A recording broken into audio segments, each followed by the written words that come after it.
live from the headquarters of Ramsey Solutions, broadcasting from the Pods Moving and Storage Studio. This is the Ramsey Show, where debt is dumb, cash is king, and the paid-off home mortgage has taken the place of the BMW as the status symbol of choice. Well, we're here to help you win with your money, but also win in other areas of your life. And oddly enough, when you win with your money, it helps the rest of life seem to go a little bit smoother. We're going to talk about money. We're going to talk about relationships. We'll talk about your work, getting that bigger shovel to be able to get out of debt or build the wealth that you desire to build. And we're going to have fun doing it. I'm Ken Coleman, joined by my colleague, Ramsey personality, multi-best-selling author Rachel Cruz. And she's also just really fun. And so we're going to have a good time today. Take the pressure off. Somebody may need some breakthrough today, and you're a free phone call away.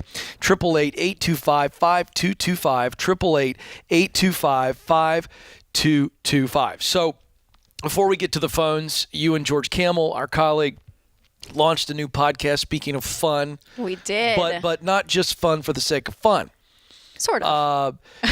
Well, I mean, but you're helping people. Yes, so talk about it. I don't want to. It's a Smart Money Happy Hour. Did I get that right? Yeah, Smart Money Happy Hour. I got nervous. I got on the end of the diving board. No, don't worry. I didn't have any notes. This is all me talking right now. No, I love it. You're loving it? Thank you. It's a lot of fun. Yes, the podcast is great. Yeah. So, we kind of dreamed this up about a year ago because we're like, we want a place where kind of selfishly we're like, we just want to record these conversations that I feel like we have all the time. Yeah.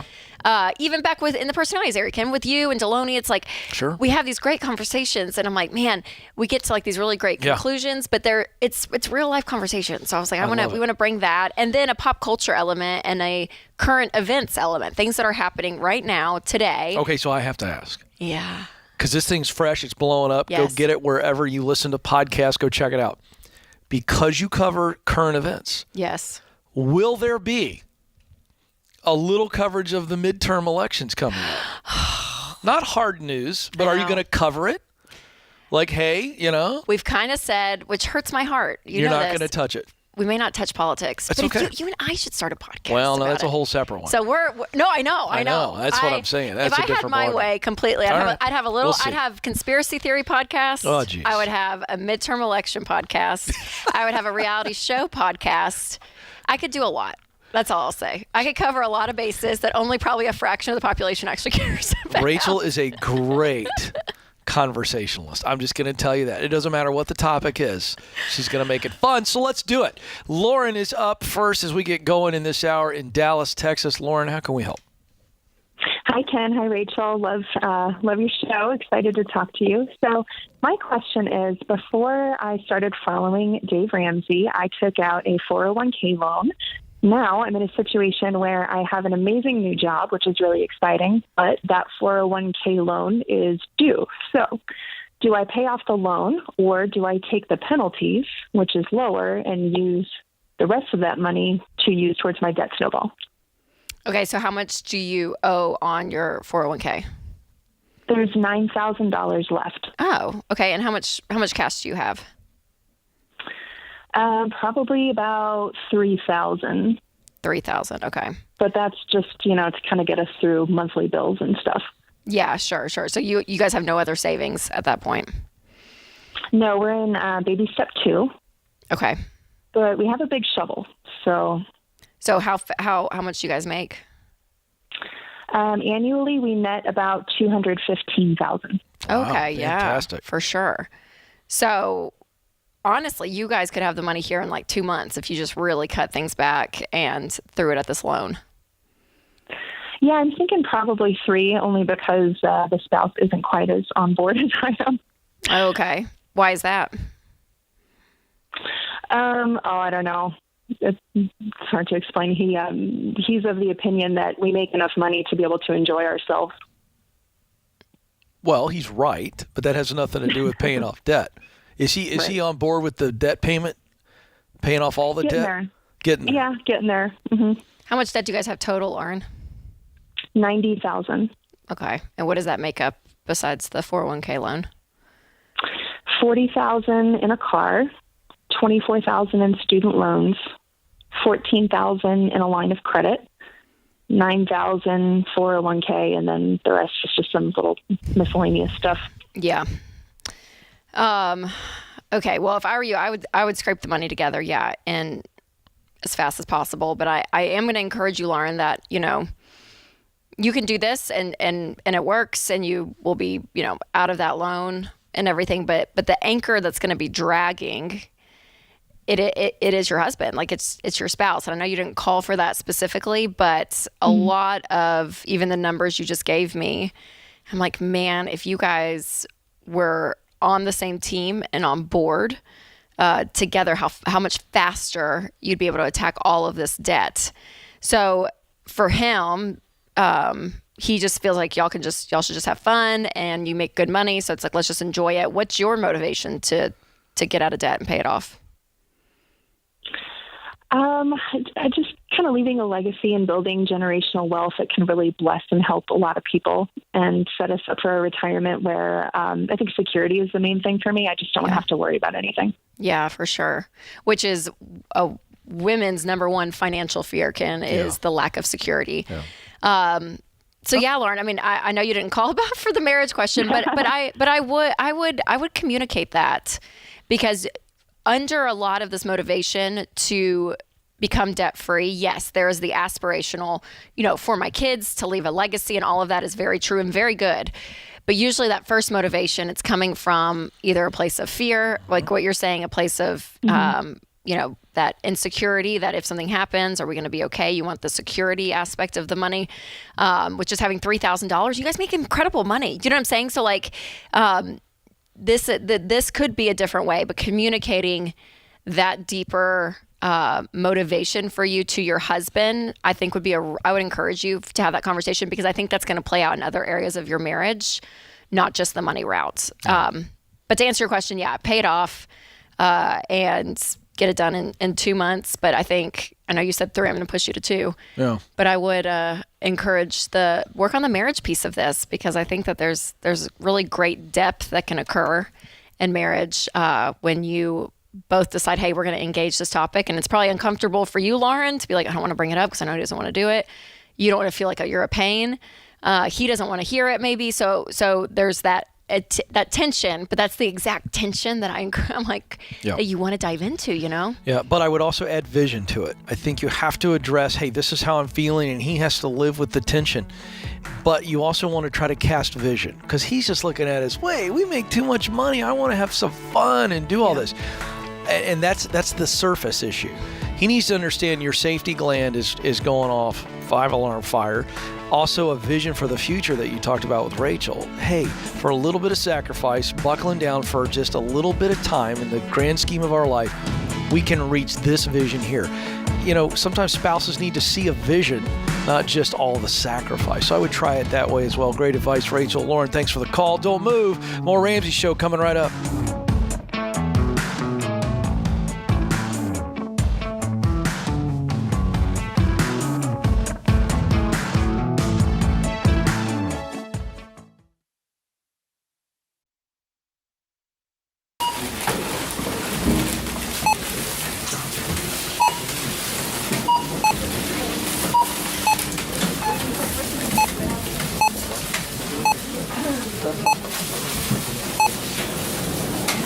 Still on baby step number 1, eh? How'd you guess? With healthcare costs rising, learn how Christian Healthcare Ministries can help you make the most out of your budget. Visit chministries.org/budget. Don't worry, it's worth it.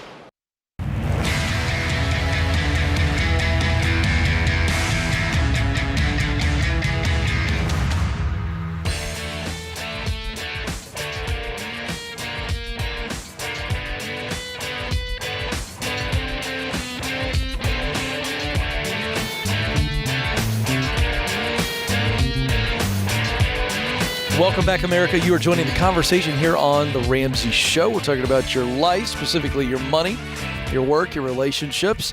I'm Ken Coleman.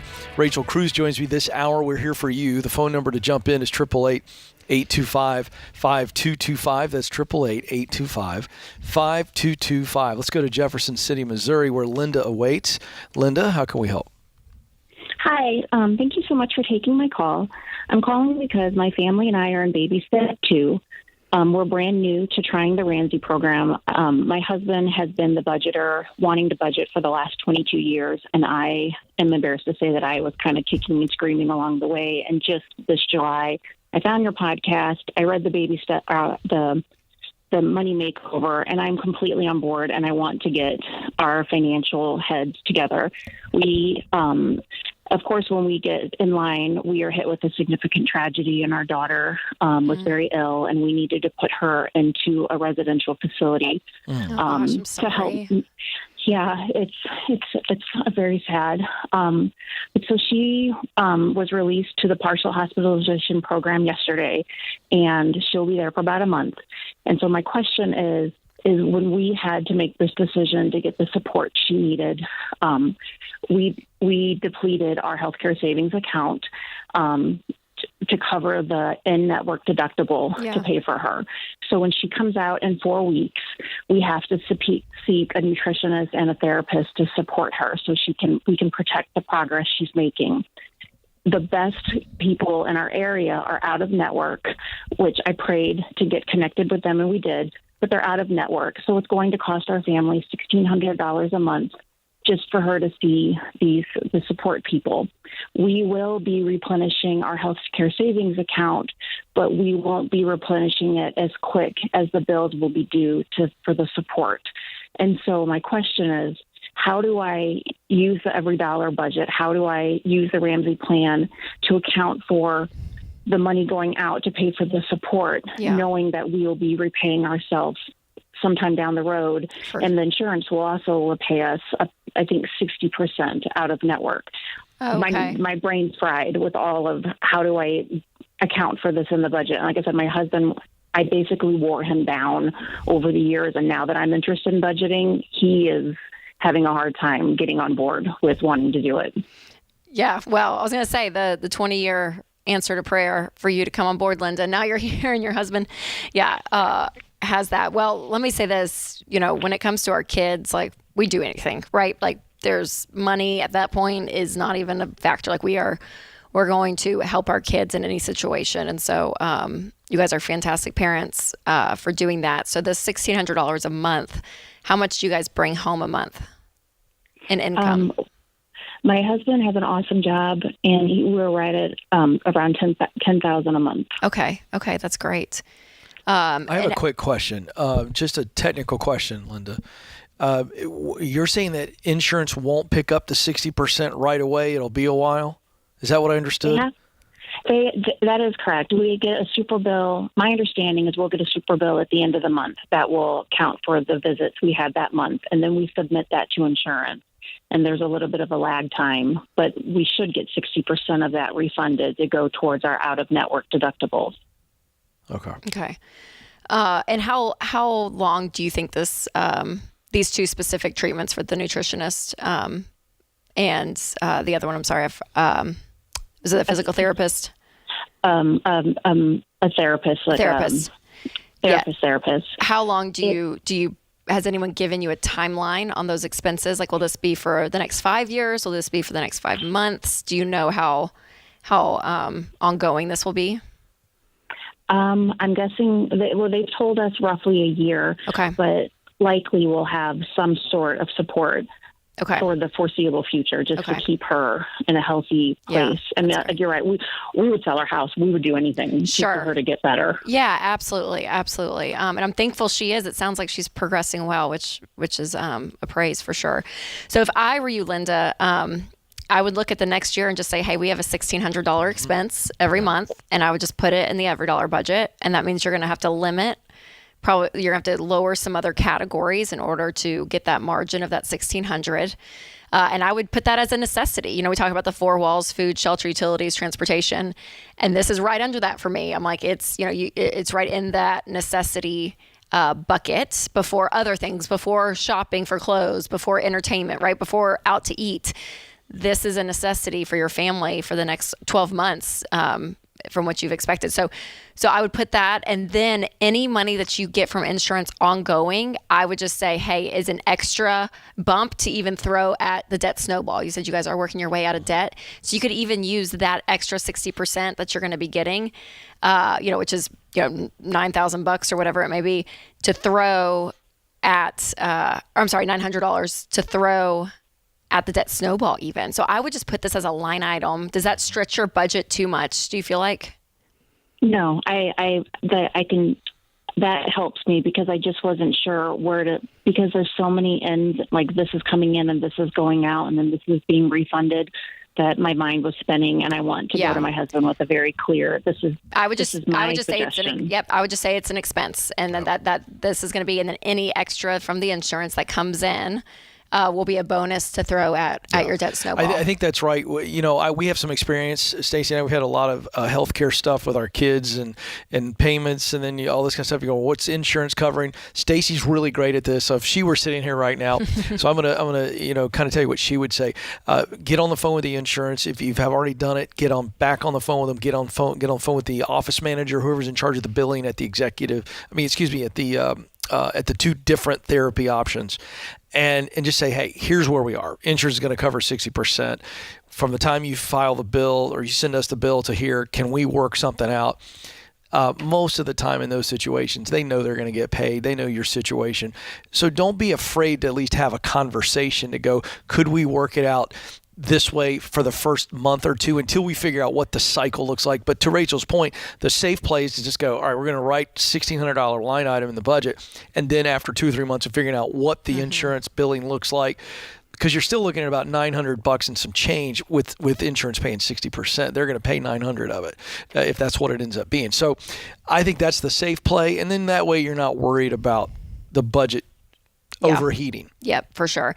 And Linda, I know you're so motivated. I can hear that in your voice of you're like, I want a budget. I want to get stuff in control. We're on baby step 2, all of that. And so this getting out of debt part of your journey is something that obviously we love. We celebrate being debt-free here on the show, but we also say when big life stuff happens, there is a time to pause the debt snowball. That's if you're expecting a child, if you know there's going to be a big move coming up. There are times for a short period of time to pause. So I know that you are so motivated, but just of how close to home and how quickly and things are changing with her health.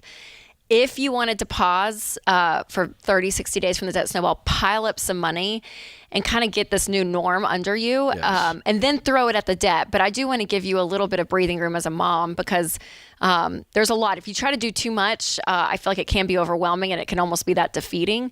So I love how excited you are. And I would still have those numbers of debt snowball in front of you. I would still have that factor of motivation. But if you need like a 30-day breathing room, give yourself some grace in that too, okay? Yeah, absolutely. No, that sounds important. It's hard not as a mom, just not to keep your head down and keep barreling forward. Yeah, for sure. And I know if Dr. John Deloney was sitting here too, I think that, walking through that, that part of the work for you as a mom too is really important, taking care of yourself. And the term self-care, I feel like is thrown out so often, but truly, the pain associated possibly with what happened with your daughter, I mean, all of that, right? There's so much for us as people, so many layers, and taking care of all of that is so important. But I'm proud of you guys. Absolutely. And I think Rachel's right. Your head needs to be down for your daughter right now. Let's get that stabilized and that burden hopefully off of your shoulders, and you'll be able to pay the debt off. I'm not worried about that at all. Thank you so much for sharing your story with us. We just believe better things are ahead, hoping the best for your family. It's a tough storm, but you will walk through it. All right, folks, don't move. More of your questions coming up. This is The Ramsey Show.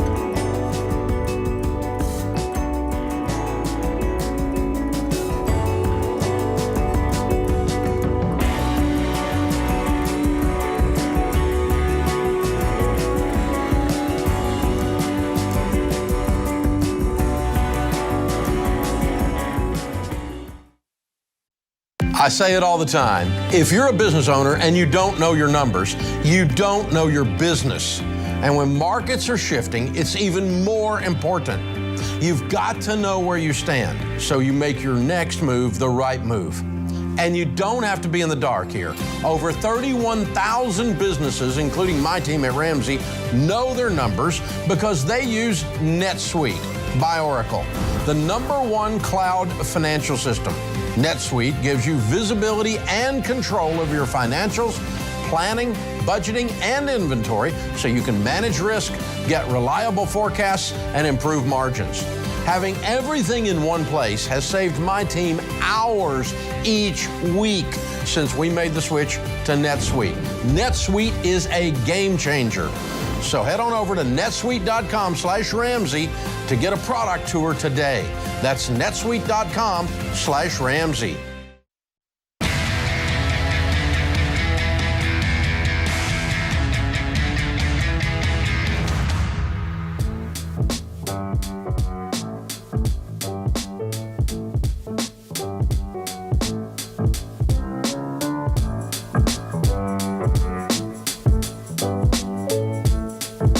Welcome back to the Ramsey Show. I'm Ken Coleman, joined by Rachel Cruz. We're thrilled that you are with us this hour. It is a free phone call if you want to jump in. 888-825-5225. That's 888-825-5225. Let's go to Craig in Pittsburgh, Pennsylvania. Craig, how can we help? Hey there, guys. Thanks for taking my call. I appreciate it. You bet. That's what you guys do on a daily basis. You guys are helping a lot of people. So, Thank you. So my question is, trying to, my wife and I have started the plan a few years ago. We're now in baby steps 4, 5, and 6.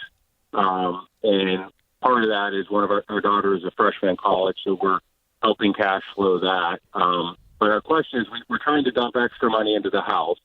We have 3 vehicles that are a little bit older because we didn't want to upgrade while we're paying off debt.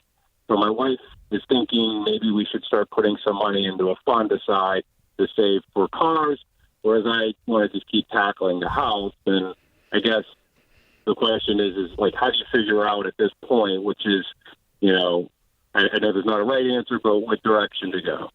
Well, I'm going to jump in first because this is non-financial advice. Oh. So I'll let my co-host, the financial expert, weigh in. But I'm going to weigh in as a dude who's been married 24 and a half years. Okay. You got the money. You have the income and the discipline. When Mama says that she wants to open up a fund to replace her car, you need to go, okay, sweetheart, we're going to start that. I'll have a new budget to you in the morning. If you want to, Craig, keep driving an older car and just pile money in the house, that's your call.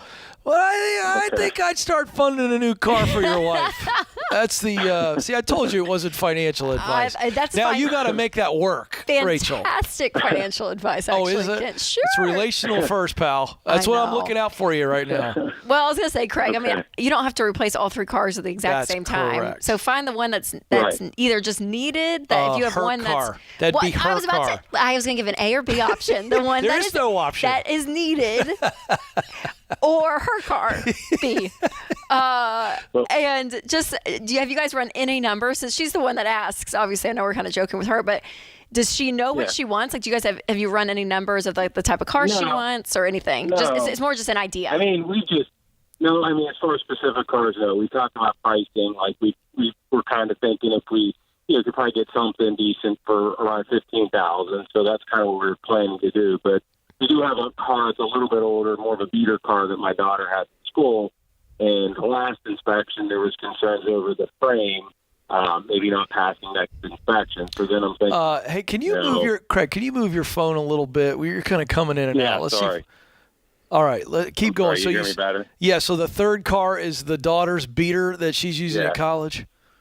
At college, in our last inspection, they had mentioned that the frame is starting to rust, and they didn't think it would pass the next inspection. So like I said, now we're kind of looking. Her car runs, my wife's car runs, but it's not perfect. She can't reverse up hills because of a slight transmission problem. So Craig, she's been dealing with that for a couple of years. Buddy, this is your intervention. Your wife's in a car that won't go in reverse. Man. Only uphill, Craig is saying. Only uphill. Only uphill? Craig, I think you need to buy her a car. Oh, I think. You guys are killing me. No. Well, first thing you got to do is. your wife on top of a hill, and I couldn't reverse. At what point does it not work on a normal level? That's a good question. It's been 3 years, so I don't know. I mean, well, Craig, you got to learn how to talk on a cell phone on top of that. Ken, okay. I can't hear him. I can't understand what he's saying. Okay. So here's what Craig needs to do. Okay. I already told him what he needs to do. I couldn't have been clearer. So no, for real though, on a tactical level, Craig, I would say, okay, yeah, $15,000 for your wife's car. Daughter with the bad frame beater, she can hold off for she can get 6-8 months. Yeah, she can bike around college. These kids, man. These kids, what do they expect? Get a bicycle. She can get her Schwinn. Oh my gosh, Craig, I'm here for you. Okay, so yeah, I would say, okay, $15,000 if that's what it is. Figure out how much you can sell hers for. Kelly Blue Book it. Figure out the difference, and then you create a sinking fund. And then every month, still putting a little bit of extra towards the house, but slow the house down. Then say, okay, how many months do we have to save up to get that, whatever the difference is? Let's say it's $8,000. I don't know what it would be. Well, it can't reverse, so you may not get a lot of money for her car. I don't know. But just to say, okay, figure out the math, have a game plan, have a sinking fund, which means in the budget from this month on, Craig, October through however long it's going to take you guys to save, put some money aside for her car, and then you can check out the daughter's car after that. But that's what I would do. But you're still putting extra towards the house. You're going to just slow it down. He wants to go full-fledged house. Of course, and I love that. Yeah. But I would pull back on the house some, still add some extra money towards the mortgage, so you're still putting extra towards the house, but pull back a little bit to save up and get your wife a car. If he doesn't get her a car, he's going to be sleeping outside of this house. He wants to pay off so badly. I'm just telling you. I'm just here for you, Craig. You're a good guy. You're crushing it. I love the gazelle intensity. Your wife's going to love us. Oh, I know. She's going to hear this call and think, somebody should send her the link to that. I'm going to be her favorite host ever. I'm like, come on, man. All right, good stuff. Hey, Craig, you're awesome. You guys are going to get there. You really are, and you've been disciplined to this point. Good on you, but now it's time. I mean, when the car won't go in gear, it's probably a sign that it's time to begin to replace it. Let's go to Ben in Medford, Oregon. Ben, how can we help? Hey, guys. How you doing today? Good.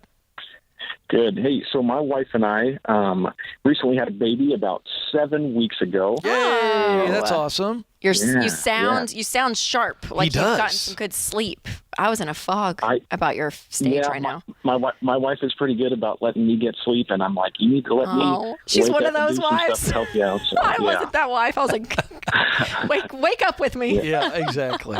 All right, how can we help you, Ben? Yeah, so we've got about $1,200 in medical debt from that. And then my 9-year-old son needs braces, and that's going to be about another $1,600. We have a fully funded emergency fund, and so I'm kind of wondering, do we take it out of the emergency fund and then pause our investments and then until we build our emergency fund back up, or do we just pause our investments, try to cash flow it? The baby debt is kind of like it's due at the end of the month. The dental debt is kind of like they need $120 now to do the down payment, and then they said we can pay it off over the next year, no interest. But I'm kind of like, I don't want to have anything that even sounds remotely like that, even if there's no interest or whatever. So I'm just kind of curious what you guys recommend for trying to pay that off quickly, either the emergency fund or try to cash flow it, or how much is in the emergency fund? $12,000. $12,000. Okay, and how much do you guys make a year? We make about $140 before taxes. $140 before taxes. Okay, and so monthly take-home pay. Like 9-ish. Okay. I mean, if I were you, Ben, I mean, it's $2,800. We had a call like this last week, and I would push just to cash flow it so that you keep on investing. You don't have to pause that, go through the hassle of that. You're not dipping into the emergency fund. And I would just say, hey, for the next month, like, we're really just going to pull back and if you have to dip into it a little bit, then, that's what it's there for. But these aren't, when it comes to an emergency fund, really one of the big filters is it unexpected? So the baby wasn't unexpected, right? 9 months. Correct. And then braces, I don't know how, if he went to the dentist, like he needs them now or whatever it is. But that's kind of a filter that I use to really dip into the emergency fund and feel good about it. But if you guys can cash flow it, Ben, I would, just so you don't have to like go back a step, right? If you have the cash and you guys can just push through it this month, that's what I would encourage you to do. Or next month. Like if you just need a little bit for the braces now, but you can pay the rest off in the month. I'd pay the hospital for the baby, and if you don't have enough to pay the braces in full, I'd do a down payment on the braces, then pay it all off early. Yeah. You're not accruing interest on that. It's not like a traditional debt. You're going to crush that. That way you don't dip into your emergency fund and you keep on moving. Yeah. Boy, I tell you what, kids and braces. You're not there yet, We're not Rachel. there yet. I never had braces, Ken. Oh, lovely teeth. Thank you. Wow. I thank Dave and Sharon for that. They owe me some money. I saved them money is what happens. Oh, I'd like to be a part of that conversation. I'd like you to pull that number together, amortize it with a little bit of interest, and let's present that to Dave. Hey, don't move. More Ramsey Show coming up.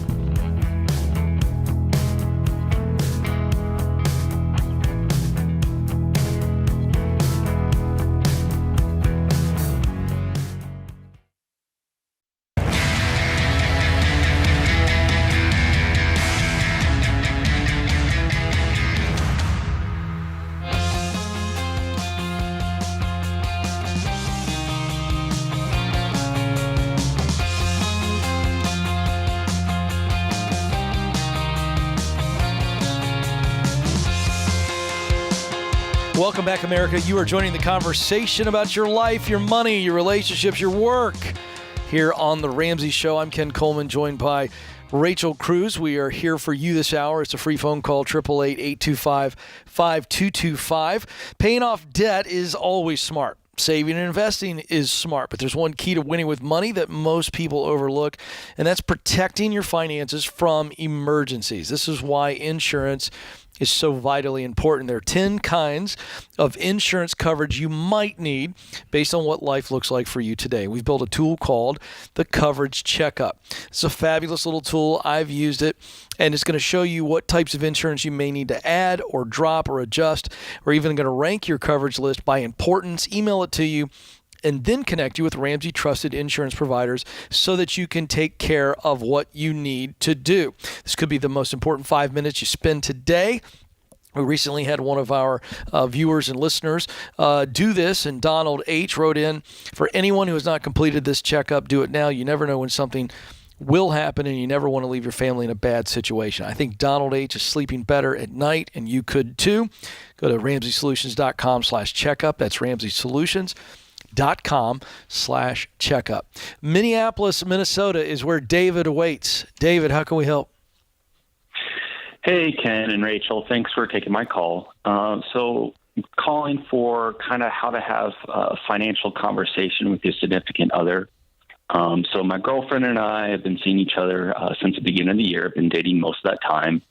And I understand that finances are one of those big ticket items that we definitely need to be on the same page before I put a ring on it. Ha ha ha. We had one a few months ago, and we shared a few things, specifically our overall debt number. And I could tell that she was very uneasy and uncomfortable and probably felt some shame. And so we were dealing with a lot of other things. So I'm like, hey, let's put this conversation on the shelf and we'll address it later.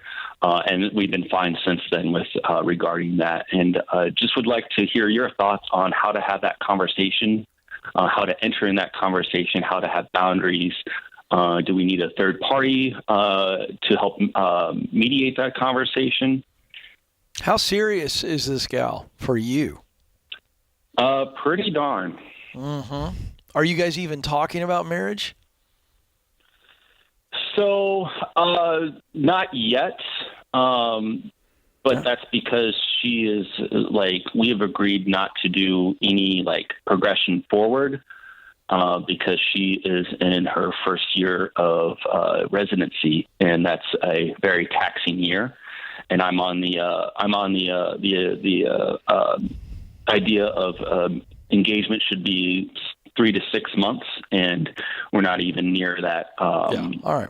like that time frame, time scheduling frame. I don't know what Rachel's going to say, but that's what makes this show fun. I think that I would be talking to her about general thoughts about money. Like, what do you think about debt? Last time you kind of talked about, here's how much debt I have, and then she told you how much she had, and you felt like she was shameful about it and all that kind of stuff. But that's not talking about philosophies.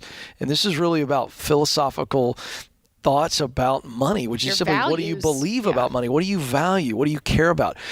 I don't want to have debt. I would like to pay off all my debt. Once I pay it off in my marriage, I don't want us to do that. I mean, you don't have to talk about marriage per se, but just talking about your views and thoughts about money. And I'd start there. Hey, I'm just curious. What do you think about this? This is what I think about money. This is what I believe about money.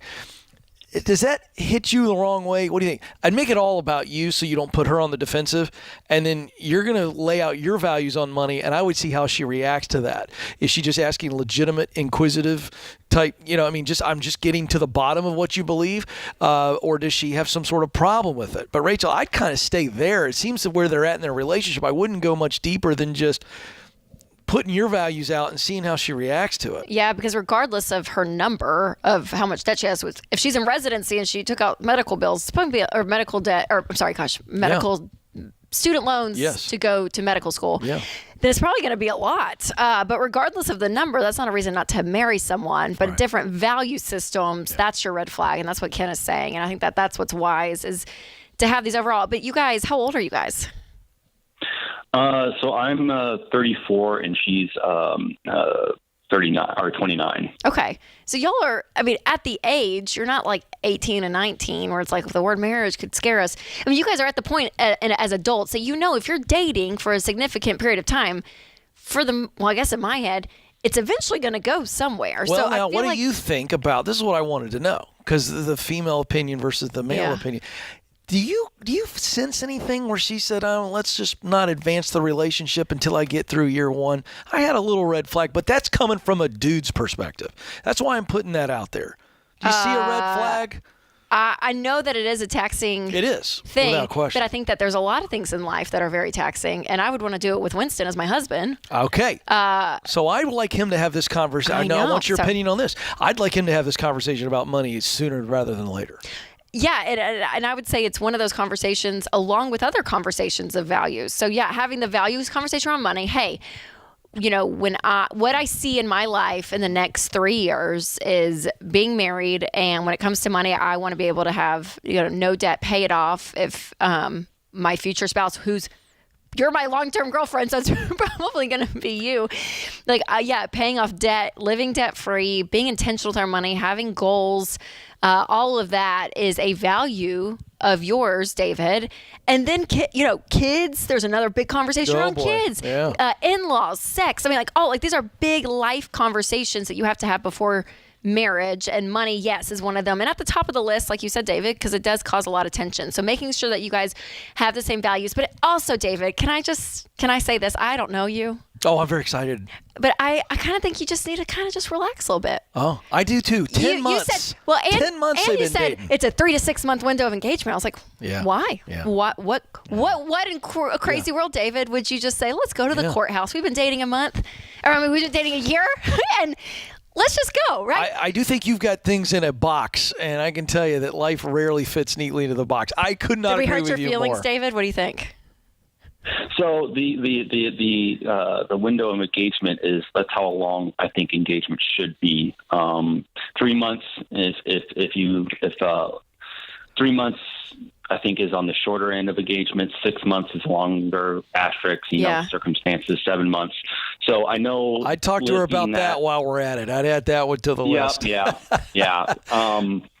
And I'm fine waiting, but I'm fine waiting. What's another 6 months or so? And I know that she doesn't have a whole lot of bandwidth because of residency is very, very taxing. Yeah, and she may not want to plan a wedding and all of that. So I get that. Yes, 100%. I want to take as many things off her plate and not necessarily put more things on her plate, like these more in-depth conversations. No, that's a cop-out. I'm going to tell you that right now. That is not putting more on her plate. You need to figure out, you're very serious about this, and I get it. I love a man with a plan. I love a man with an opinion. But you need to find out if you guys are on the same page. And sooner rather than later. She's not too busy that she can't have the conversation that Rachel suggested. Well, yeah, and because these conversations too, David, they bring a level of depth to your relationship. You get to, know her on a deeper level. And so that's not adding more to her plate. That's actually like loving her really well and wanting to know more of who she is and that. So like to me, that's a relationship. That's not that's not adding more to her plate. That's being a significant other, in my opinion. I got a bad feeling. Oh no, kid! I really do. This is not a relationship show, but I'd love to have one. Because if it was, I would say, my friend, we need to have this conversation and everything else pretty darn soon. Feels like you may be getting the Heisman Trophy stance coming at you a little bit, and she's blaming the school and it's a lot. Okay, or David's gone on really tough, and he's like, "Tell me how much debt you have," and she's like, "Whoa." I didn't get you. You're making my point. Thank you. Yeah. He could be a little too intense. Maybe she needs to breathe a little bit. That's right. So with your 3 to 6 month engagement rule, so maybe too much for her. I don't know. It's interesting stuff. Have the conversation sooner rather than later. All of them, David. Yeah. Embrace it. Great hour, Rachel Cruz. So much fun. Thanks to the team in the control room for keeping us on the air. And to you, America, thank you for listening. This is The Ramsey Show.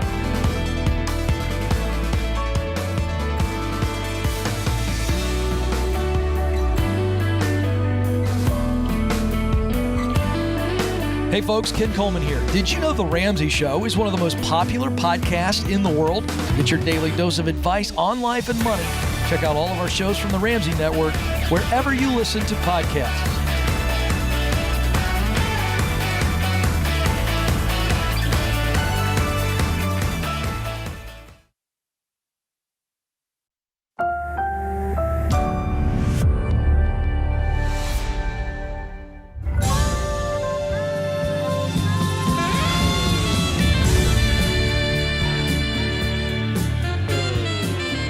From the headquarters of Ramsey Solutions, broadcasting from the Pods Moving and Storage Studio, this is The Ramsey Show, where we talk about your life, specifically your money, your work, your relationships. I'm Ken Coleman, joined by Rachel Cruz this hour. We are here for you. It is a free phone call, 888-825-5225. That is 888-825-5225. Going to have some fun today. These may be some tough topics, but we're going to just meet you where you are and hopefully give you some very clear steps to take so that you can see some transformation in the area of your life where you need it. We're going to go to Midland, Texas now, where Douglas joins us. Douglas, how can we help?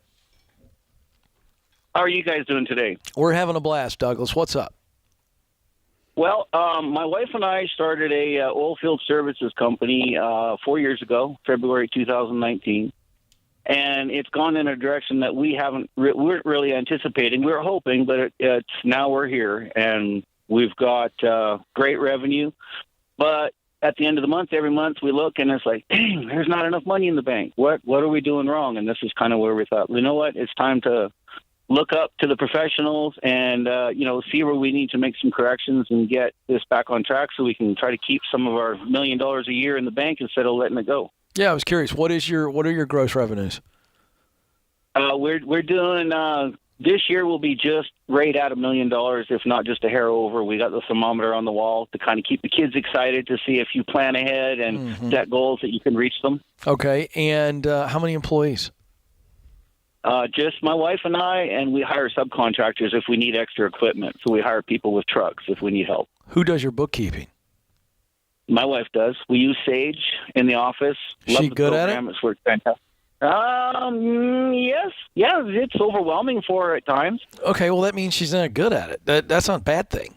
It means it may not be her skill set. It may be too intense. And here's where I'm going with that.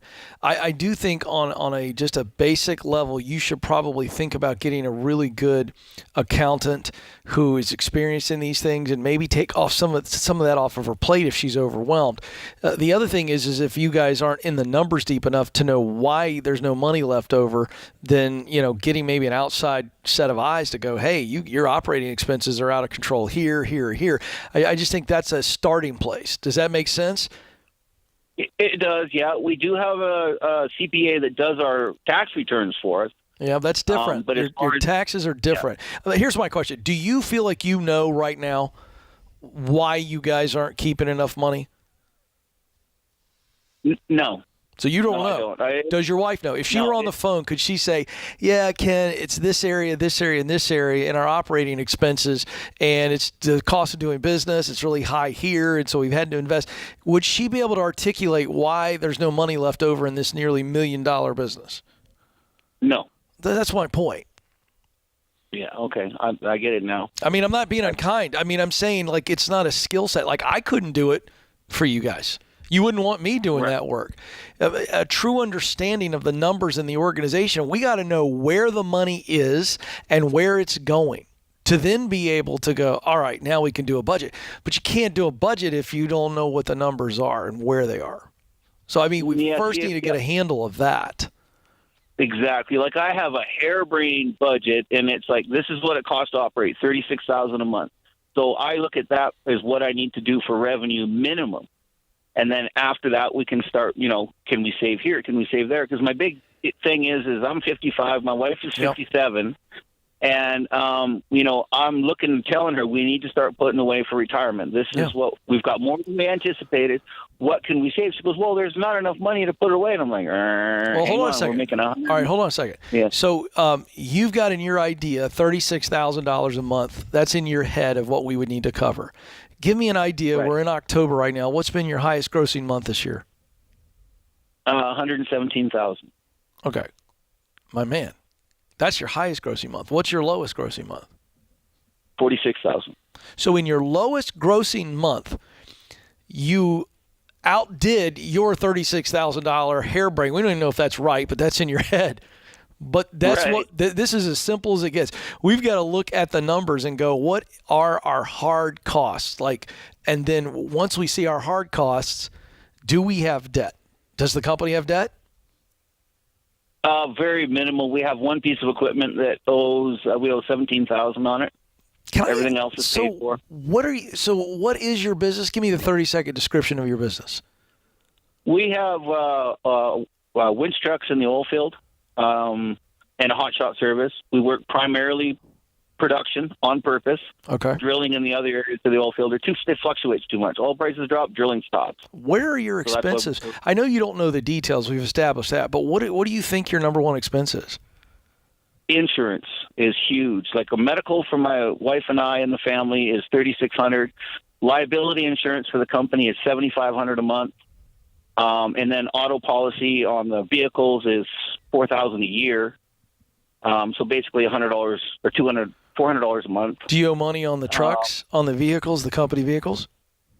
The company vehicles, the Toyota pickup, we borrowed money against it. It was paid off. We put a $30,000 loan against it. Oh my gosh. And so we needed some operating capital in the beginning. And, of course, that's high interest. And that's the first one I want to get paid off is that one. All right, so here's the deal. I've already given you the advice, but I want to steer you. You've got the money to do this, but I want you to take a 30-day free trial, okay, of Entre Leadership Elite. Entre Leadership is our business division. We help leaders, all shapes, sizes of companies, and we teach you how to run your business the way we run Ramsey Solutions. Okay, it comes from Dave's Principles. It's called Entre Leadership Elite. Here's the website, RamseySolutions.com/elite. RamseySolutions.com/elite. I want you to sign up for the 30-day free trial. And I mean dive in deep. Get on the phone. You're going to get access to all of our coaches, videos on this stuff. You guys have got to learn how to do a business budget. You've got to get in love with this phrase called retained earnings. Okay, which is just savings. Okay, you guys have got company debt. You got to pay that debt down. I don't think income is your problem.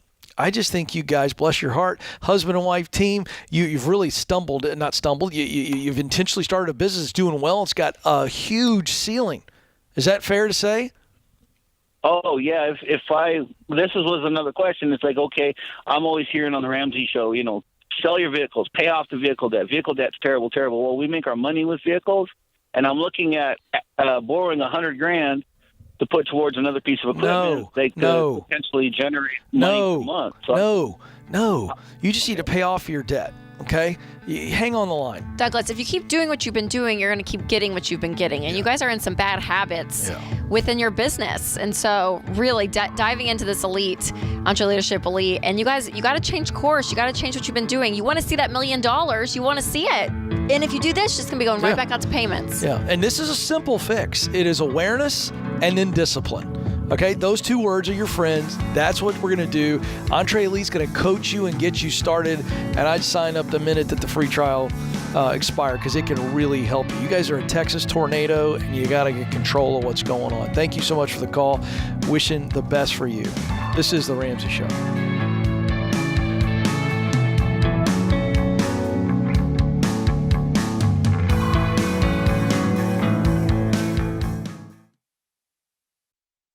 Look, I love real estate, and I want you to have a house, but I don't want a house to have you. That's why you need to get in touch with Churchill Mortgage to make sure you do this right. These guys are awesome. They'll help you get on a smarter mortgage plan because they're committed to doing what's right for you. That means they check in every year with free consultations to help you stay on the right plan. They show you how to save money and interest so you can build wealth faster. They walk you through the total cost of your loan so you can make the best choice. Basically, they care. That's why we call them Ramsey Trusted. You can achieve debt-free home ownership, and Churchill is here to help. Go to their site, churchillmortgage.com/Ramsey, to start your approval or get more information.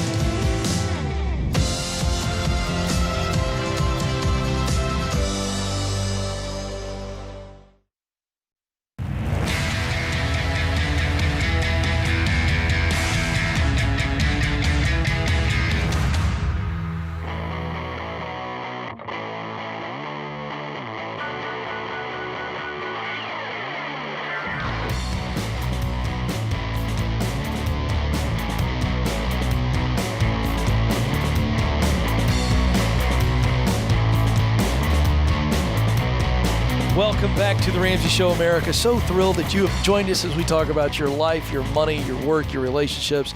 She is Rachel Cruz. I am Ken Coleman. So happy to be with you. It is a free phone call, 888-825-5225. Find out for yourself why Blinds.com is the #1 online retailer of custom window coverings. You get free samples, free shipping, and with the new promos they run every month, you'll save even more. Make sure you use the promo code Ramsey to get the best deal. Rachel, today's question comes from Rebecca in Arkansas. My father recently passed away, and in his will, it stated that each grandchild will receive $20,000, but not until their 31st birthday. My kids are 12, 8, and 5. What kind of account should I put their money in until they can have it at 31? Oh, that's a great question. How nice. And that's a nice What a legacy there. 20 grand. Okay, so if I were you, Rebecca, anything that's longer than 5 years, I love the idea of investing it because while the market is down now, we have the confidence that it's going to go back up. Like we just believe in the American economy enough that, By the way, breaking news to support you, the last 2 days, stock market big time, back over 30,000. So the roller coaster we talk about, it's going real. up. Well, right in now. October, they're expecting it to all go down. So there you go. See, you never know. Just the last 2 days. We don't know what tomorrow holds. Totally. But overall, we believe in the growth. Like you look at the stock market in general, and it has grown. Has there been ups and downs? Yeah, because that's why it looks like a roller coaster when you look at the chart. It's up and down, up and down. But eventually, it's going up. That's always the trajectory. So yeah, I mean, even if it's just like a mutual fund and put the money in and be able, whether it's opening up 3 or just 1 and putting all in, and then I guess I would do 3 to have them all separate, and then 5-year-old will probably get the benefit get more at the end of the day because it's going to be in there longer than the 12-year-old. So that's what I would do. I mean, you could put it in a money market account and it just sit there, and they're going to get like $22,000, maybe like a little bit of growth in a money market account over that length of time. But definitely. But I like the idea of investing it because I think that there's they'll be able to get more than 20,000 which is even more building on his legacy, really, is how I see it. Yep, I love that. Good advice. All right, if you had to guess, what would you say are going to be some of the highest paying industries or career fields over the next decade? What would you guess? Would you take a guess? I'll take a guess. All right. Is technology too broad? No. Okay. Because there's a lot. It makes sense because I know what you're saying. Developers, yeah, all of it. Okay. I'm going to say that. I'm going to say medical field. All right. Here we go. Let's see if Rachel is right. She knows her stuff, folks. Smart Asset analyzed data across nearly 800 occupations as they look towards the future to where we're going to see the greatest job growth and income growth as well. Now, business and financial occupations, they outrank the physical and social science jobs, but there are 5 specifically that are expected to grow by more than 30% over the next 10 years. So these were the top 5. Here we go. We don't have a drum roll, Rachel, but they were nurse practitioners in the medical field, 45.7% growth. Wow. So this is, you're not a doctor, but you are a nurse practitioner and can do a lot of things that doctors have traditionally done. Very, very attractive path, and it's going to grow substantially. This is interesting. Athletes, professional sports, 35.7%. Information security analyst, there you go. That falls under your technology. I feel like that's technology. It absolutely is. 34.7% growth. Statisticians, this is all about numbers, number crunching. You see this, by the way, growing in professional sports as well, where you got a bunch of bean counters and people that are great with statistics and analytics and being used by professional sports organizations. Then web developers, you specifically mentioned developers. So those are 5 that are going to grow, certainly in healthcare and technical occupations, computer and mathematical occupations as well, computer and information research, operations analysts are some more. You're going to see, personal financial advisors, management analysts, market research analysts. You see a pattern here.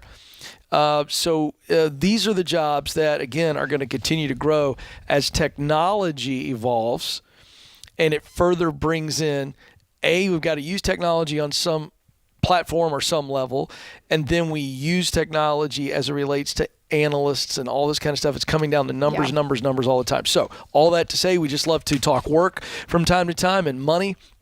And interestingly enough, when you read an article like that and we give you that information, it would do us all well to go, okay, what does the path look like to get there? You know, do I want to go into medicine?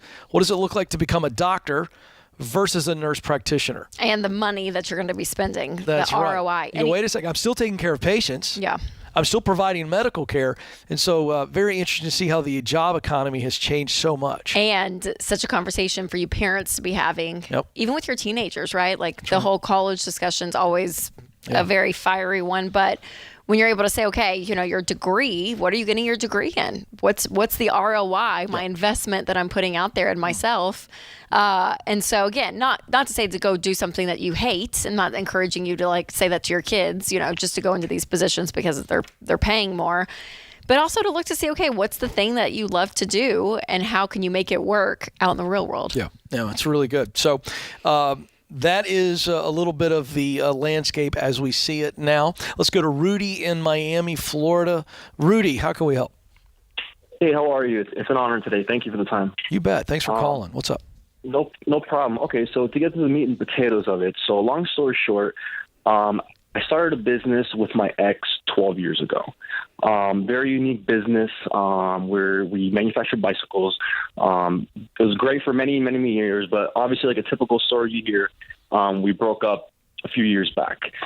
So, you know, for a few years we've been trying to run the business kind of like, you know, however you want to call it. But in the last couple of years, it's kind of been like a headbutton, very, very, you know, dramatic type of, you know, situation, you know, to the point where, you know, it influences employees and just a very toxic environment. And I've been, you know, trying to lay down all the framework to potentially, you know, buy her out and see what we can do. But, you know, currently, you know, I'm in a situation where I don't have the funding that I can buy her out on. And she's actually the stronger partner of us too. So she actually, you know, she took a little of the bearing of the credit, you know, she took a little more debt than I did. So she's a little more reluctant to walk away and really leave anything on the table, loose ends. So are you guys 50-50? Yes, we're 50-50. And that's not just a handshake. That's written down, and we've got some bylaws, and we've got all that written out. Oh yeah, all written out. Okay. As intricate as it can get. She's actually very, very, I guess you could say old-fashioned with that. So like everything is overly papered and all. So what's the heart of your question? The heart of my question is, so I want to continue the business. I actually we started together technically 12 years ago, but she didn't really start coming in full time for like a year and a half later. So it really is my baby at heart. But I'm trying to figure out, like, how do I get, like, I'm at the point where I've invested hundreds of thousands of dollars into this. I'm at the point for my own health, sanity. I studied finance in school. It's a random thing I got into that it's almost worth just signing over the paperwork and saying, have it all, like, it's not worth my health and everything. I think that's your my answer. My new relationship is amazing, but it's starting to affect it a little bit. And it's just like, I don't know. I feel like the energy, if I sign it off, and just put it out Rudy, there. she doesn't want to sell the business, right? Like, you guys don't want to just get out, both of you. She always says she does, but she's kind of like, she comes from a lot of money. Will she buy you out? Will she buy you out? That's what I've been trying to do, and that's what I've been trying to get her to do. But she just keeps throwing it at me like, this is, I have no interest in this, so I'm not going to get any further. Yep. So you can't control her, Rudy. So for you and your sanity, I mean, you could chalk it up to what we call stupid text around here. I'd walk. I think you answered the question yourself. You just kind of laid it out there. It's going to hurt, but it may be worth in the long run, Rudy. I'm sorry. Yeah, I would follow your heart on this. This is why y'all don't go into business when you're not married. Man. Oh, boy. Rudy, sorry. Yeah. You got to walk, man. This is The Ramsey Show.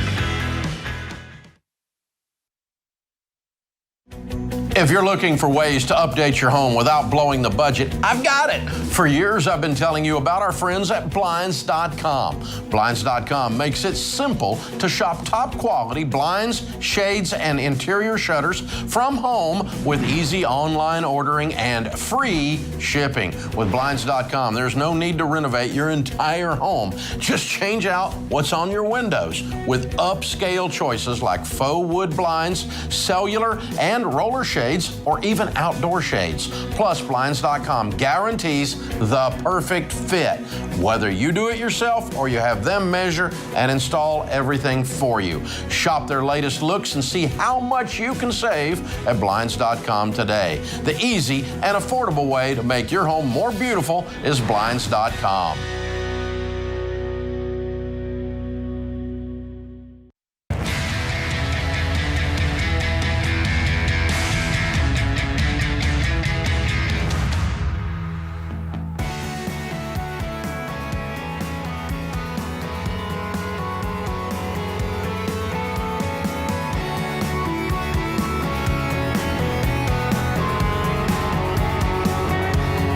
Talking about your life, your money, your work, your relationships. This is The Ramsey Show. I'm Ken Coleman, joined by Rachel Cruz. And Rachel, I spy out of my peripheral some fancy boxes, which leads me to believe, we have some Rachel Cruz wallets. Now, we've got a blue box, a black box, and a taupe.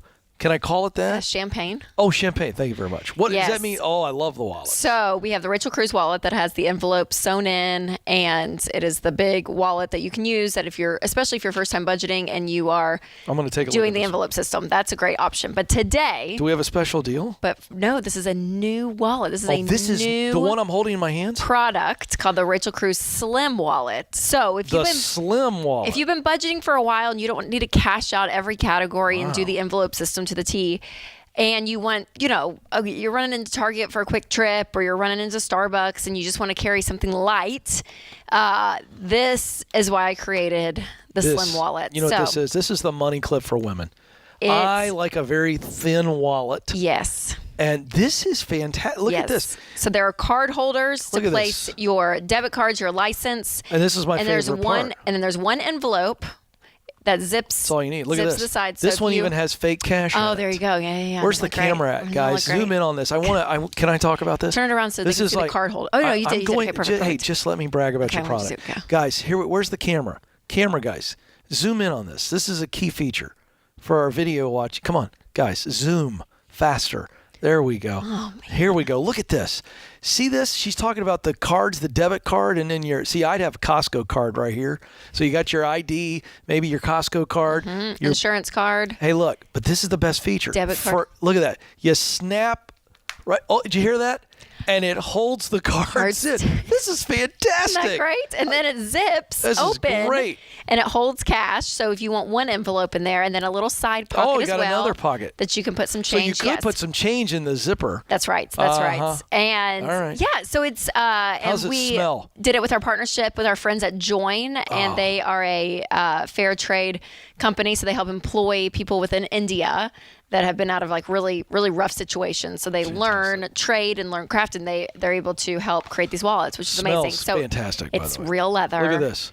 We got a black. We've got your traditional. I call that camel. Yes. And then you're calling that champagne. A metallic gold. Oh wow. So you can get all these at RamseySolutions.com. They are $39. Wow. Great quality. And again, it's good card holders. You still get your envelope, one of them, if you need it for that one Christmas category. Is around the corner, might I suggest. True. It is true. So I'm so excited. The Rachel Cruz Slim Wallet. You should check them out, you guys. It's the one I personally use. I need a Ken Coleman the big wallet money clip. Is great, but I switch purses and it's like between bags and Who do traveling. I got to talk to around here to get a Ken Coleman money clip? Oh my gosh. I got to talk to your people. After the show, I got to talk to your people. Preston, Jeff. All right, that is fantastic. So there it is, $39? $39. RamseySolutions.com. Real leather. Real leather. Why do you keep... because it's nice quality. It smells fantastic. I give it the smell test. When you go and buy something, you know fake, which is fine. Yeah. But you know eventually like it's only going to last. This stuff, it wears, and it's so good. The quality By the way, you know how much I care about nice leather goods. If that gets scuffed up, don't forget shoe polish will take care of it. Oh, you can actually polish that wallet just like you would a pair of dress shoes. So no matter how much it gets beat up, the point is it's going to look fantastic. Thank you, Ken. I see nobody talks about that part. No, they nobody don't. Cares. That was not in talking points. Because I'm the only one. You, my friend, bring new information to us. Leather lasts forever. That's all I'm saying. That's right. If you take care of it. All right, Johnson City, Tennessee is where Jessica joins us. Jessica, how can we help? Hey, so I have a question. During this housing boom, my husband and I sold our house. We had two. We sold one of them, and we took the $80,000 that we made and put it on a piece of land to eventually build. And now we're living in a rental, but renting out our other home that does not have a mortgage on it for pretty much the same price as our rent. So it's a wash. The other house is just too small for our family. So we're in about $95,000 of just regular debt. I shouldn't use that word, but debt. And then about $170-ish on the land. I'm a nurse practitioner. My husband is retired military, and we make about, after taxes, about $170,000 a year. So my husband, who is older than me, wants to go ahead and start building our house. But we really can't afford to do that until we pay off all of our debt and pay off the land. So my husband's solution is to sell our rental home. That would probably, we take home about $200,000. And then we wouldn't have a home, but we could start building maybe in the next year and a half. I like having a rental home. We always have since we've been married. And I'm struggling with thinking of not owning a home at all. So I guess it's down to me and my husband, differing on this, and I need some insight. Yeah, it's a great question. Jessica, if I were to wake up in your shoes tomorrow, I'd sell the house. I'd sell it. You would? Okay. And I would take that $200, pay off your consumer debt, get a good chunk of the land debt out of here. You'll take out a construction loan to build the house, and you guys rent somewhere, and put money in your line item in your budget for rent, because you'll be paying it, versus the renters were paying your rent now. I understand what you're saying there. So you're going to be doing it out of pocket, but for a short period of time, and you guys are able to clean up this mess. Now, the one thing, Jessica, I'm going to say though, is by doing this $95,000 of regular debt, consumer debt. So I'm assuming it's car loans and credit cards and personal loans and student loans. It's probably a bunch of that stuff. is when you do a fail swoop of paying off consumer debt with something like selling something like a home, my only fear, Jessica, is that the behavior is not changed. So if you guys do this, you have to promise each other, we're not getting back in this, because there's a benefit of people that say, hey, we're going to just knock out this $95,000 and pay off that $95,000 because we don't have a rental home to sell. We have to go and sacrifice. And people that go through that process of sacrificing to get out of debt, they're not getting back in because they knew what it took. And so, yes, is it painful to sell a house that a rental house that you guys have? Yeah, it is. But also you're eliminating this debt so quickly. So do you hear what I'm saying though? I don't want this behavior, the bad habits that you guys had that accumulated this $95,000. I don't want those to stay the same. I want those to change when you sell this rental house, that you guys agree together, we're not doing this again. Okay. That is great advice. Awesome. Okay. So that's what I would do, Jessica. Yeah, I would sell it and then you guys build your home. And then the thing is too, Jessica, you guys make great money.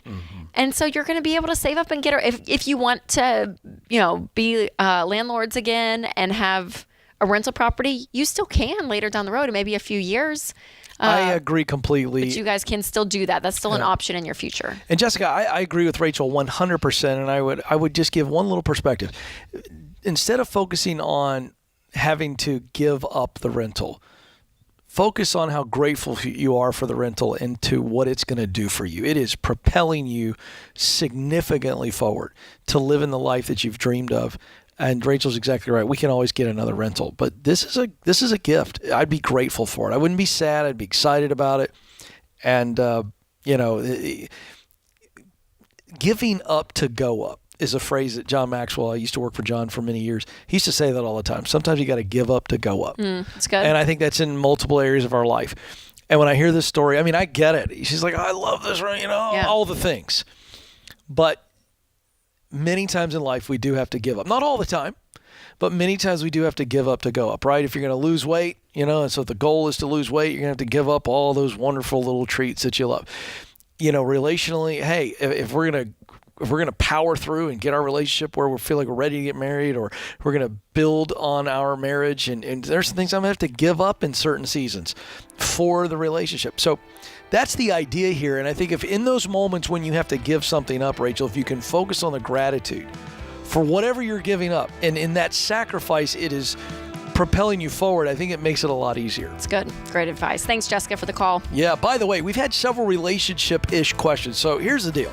If you're in a dating relationship and money is just weird, or it's tension-filled, or it's straight up controversial and ugly, Rachel and I want to take those calls. We're going to walk you through the dating relationship and the money stuff. Could be fun.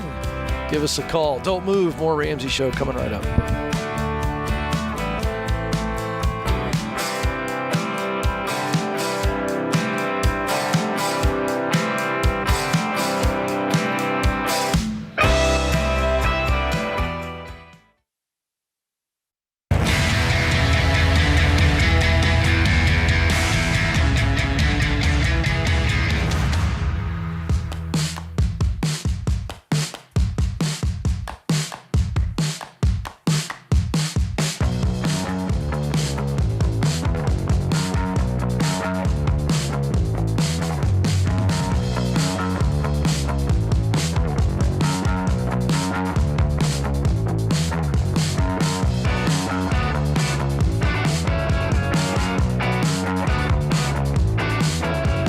Welcome back to the Ramsey Show. I'm Ken Coleman, joined by Rachel Cruz. Thrilled you are with us. The phone number to jump in is 888-825-5225. That's 888-825-5225. Levi joins us next in Reno, Nevada. Levi, how can we help? How are you all doing today? Well, we're having a blast. Levi, what's up? Well, I wanted to say thank you first off. Started listening to you guys about 6 months ago, and it's really made an impact. Awesome. Ken, I actually just started binging yours, looking to change career soon, but awesome. Has nothing to do with my questions. Yeah, great. So I've never been married, and I've got a girl who I want to propose to. Where does that fall in the baby steps as far as buying a ring, and how much should someone spend? I just finished paying off all my debt last week. So wow, congratulations! How much did you pay off? It's about, I'd say about $20,000 in 6 months. Nice, Levi. That's Congratulations. Impressive. What's your emergency fund going to be? 3 or 6 months, 4 months, 5 months, and how much will that be? Right now, it could be very little. I'm in a unique situation where I don't have rent, which is how I paid everything off so quick. Awesome. But with rent, this area, $20,000 would be a good one. Okay. All right. How much are you thinking on the ring? We have Rachel here, which I feel like is an expert on this. When it comes to jewelry, she's the expert in the room. No, I think our rule of thumb is 1 month's salary. Oh. Is what you can use, is what we would recommend. Ah. And where does that fall as far as should I be focusing on getting that emergency fund before spending, $3,000?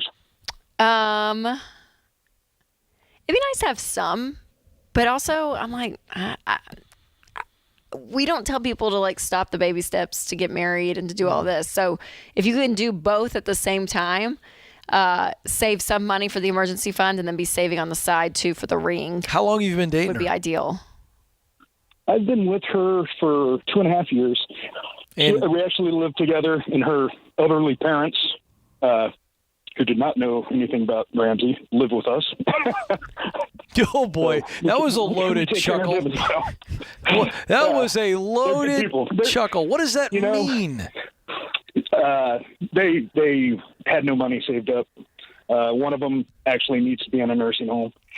And all right, now we can't afford it. So in all seriousness, now I'm assuming that she's going to say yes, right? You feel pretty confident we're going to get a yes out of this. Okay. Is there expectations for the parents of y'all to continue to live together and for you all to have to take care of them? That's a pretty heavy burden. Yes, it's a package deal. She's from Guam. It's just kind of their culture. Got it. And you're all in on this. Yes. Okay. All right. That's great. So Levi, to answer your question, I would do both, but now that I know what I know, Rachel, I'm going to tell him to wait. Get the emergency fund fully funded. They're living together. I mean, what are we going to wait a couple more months? I'd wait and get the emergency fund. Well, in Mike, place. you're basically married. You're playing married, so I want you married as soon as possible. Oh, I see what you're doing there. Yeah, I'd go quicker. I would say. All right. Save it up. Go. I mean, just make a slush fund in the budget. Yep. And just put some money aside. Yes. Will you guys want a wedding, or are you guys kind of low key with it and no big deal? I'm definitely low key. Yeah. She will want some kind of ceremony. Okay. I've never been married. She has been. Okay. So the ceremony is important, but so you guys, very inexpensive. Yep, that's great. So be cash flowing that as well. And then once you guys get married, combining your incomes and all of this, and if you have anything left to build up the emergency funds, do that. But I would, I'd get married as soon as I would get married. Yeah, you guys know? Do you know where you're going to get registered? Oh my gosh. He has no idea what I just said. Do you even know what that means? I don't. Oh, that's so great. I knew it. Well, she can explain it to you. That's where engaged couples, they go and they put their gifts together. I know, you old man. He's like, Levi? I just think that's funny. We're going to get registered. You Levi, too, Ken? I could tell. I think it's funny because Levi is so naive. And I think that's really great. He doesn't understand about all the stuff he's about ready to get into. They're older. We got married young, so the registering was really exciting. The younger you are, I feel like the more exciting that stuff is. I just thought it was funny. Brought no redeeming value at all. I agree. Let's go to David in Fredericksburg, Virginia. David, how can we help? I wanted your take on a reverse mortgage. I'll be turning 65 next year and getting tired of construction work. Wondering if I could go part-time and use a reverse mortgage so that I can stay at the house that we had built for a few years longer. No, David. No, we do not recommend reverse mortgages because it does exactly what it says. It puts you back in reverse. You guys are progressing, paying off your house and building this equity, and you're going to start right back over. And so it's it is a product that is marketed to 60 plus, whenever you look at even, seriously. No, that's true. Seriously, David. Yes. It really is. That's what I'm calling. Because it's doing exactly what you are thinking. It's like, oh, that's kind of nice. I can pull back from work, all of that.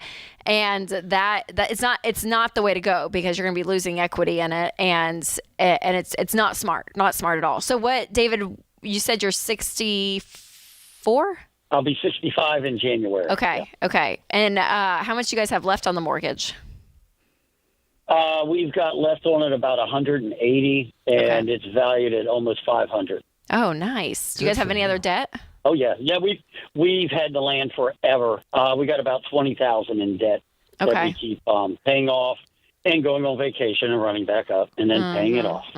Okay, David. Okay, how much? Listening to you guys has been a good thing. Good. How much do you guys make a year? We make about $65,000 a year. 65. Okay. Is it all credit card debt?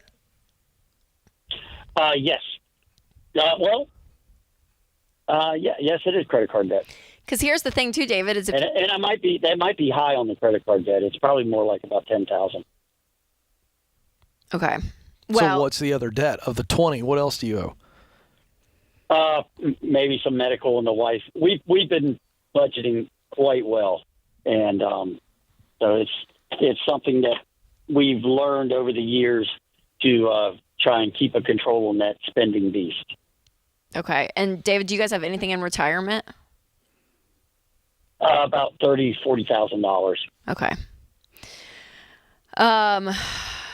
Okay. I've got some property that I'll be selling. Okay. We've had it for years, and by all means, I'll start selling some of my heavy equipment that I've got that haven't been using. Okay, so if you sell the land, liquidate property, or liquidate the machines, everything, how much do you think you'll come out? Probably close to $300,000. Oh. Okay. Nice. Because I'm just thinking of your retirement and you guys long term, because I know you probably want to pull back from working for sure. But the habits that you guys have been in, David, like you said, you're like, well, we go on vacation, we pay some stuff off, we go back, all this. This reverse mortgage, It's going to just magnify the bad habits that you guys have created. So it's not going to be good for you in any sense. It's not it's a terrible situation in general. But also when you guys you're not being disciplined in it. And so I would, if I were you and your wife, I would sit down and really map out a plan and say, okay, we are 65 years old. We owe $180 still in the mortgage. You got $30,000 in retirement, $20,000 in debt. And it's time to really start cleaning this up, David. I mean, honestly, be paying off this debt as quickly as possible. You guys need some savings in the bank for an emergency fund. And then we're going to start piling on retirement, and whether that means selling the land early to get some money in. But I want to be able to map out, I want you to be able to map out a plan to get you to retirement, and reversing the mortgage doesn't do that. It gets you back into a horrible situation. You're not progressing forward when you do that. Yeah, great advice there. And hey, you still got time, and you got some assets that you're going to be able to get a windfall of cash. So really dive into the baby steps and really walk it out. Hey, David, hold on the line. Austin's going to pick up and give you guys a free trial to Financial Peace University. I want you and your wife to go through it. That'll do it for this hour of The Ramsey Show. Thank you so much for being with us.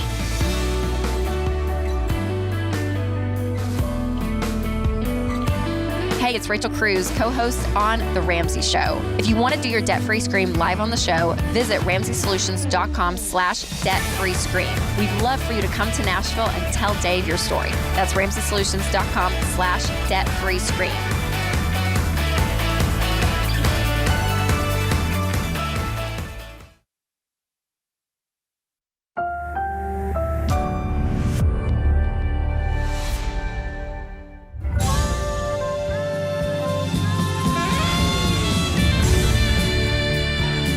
Live from the headquarters of Ramsey Solutions, broadcasting from the Pods Moving and Storage Studio. This is The Ramsey Show. It's where we talk about your life, specifically your money, your relationships, your work. We want to give you a clear path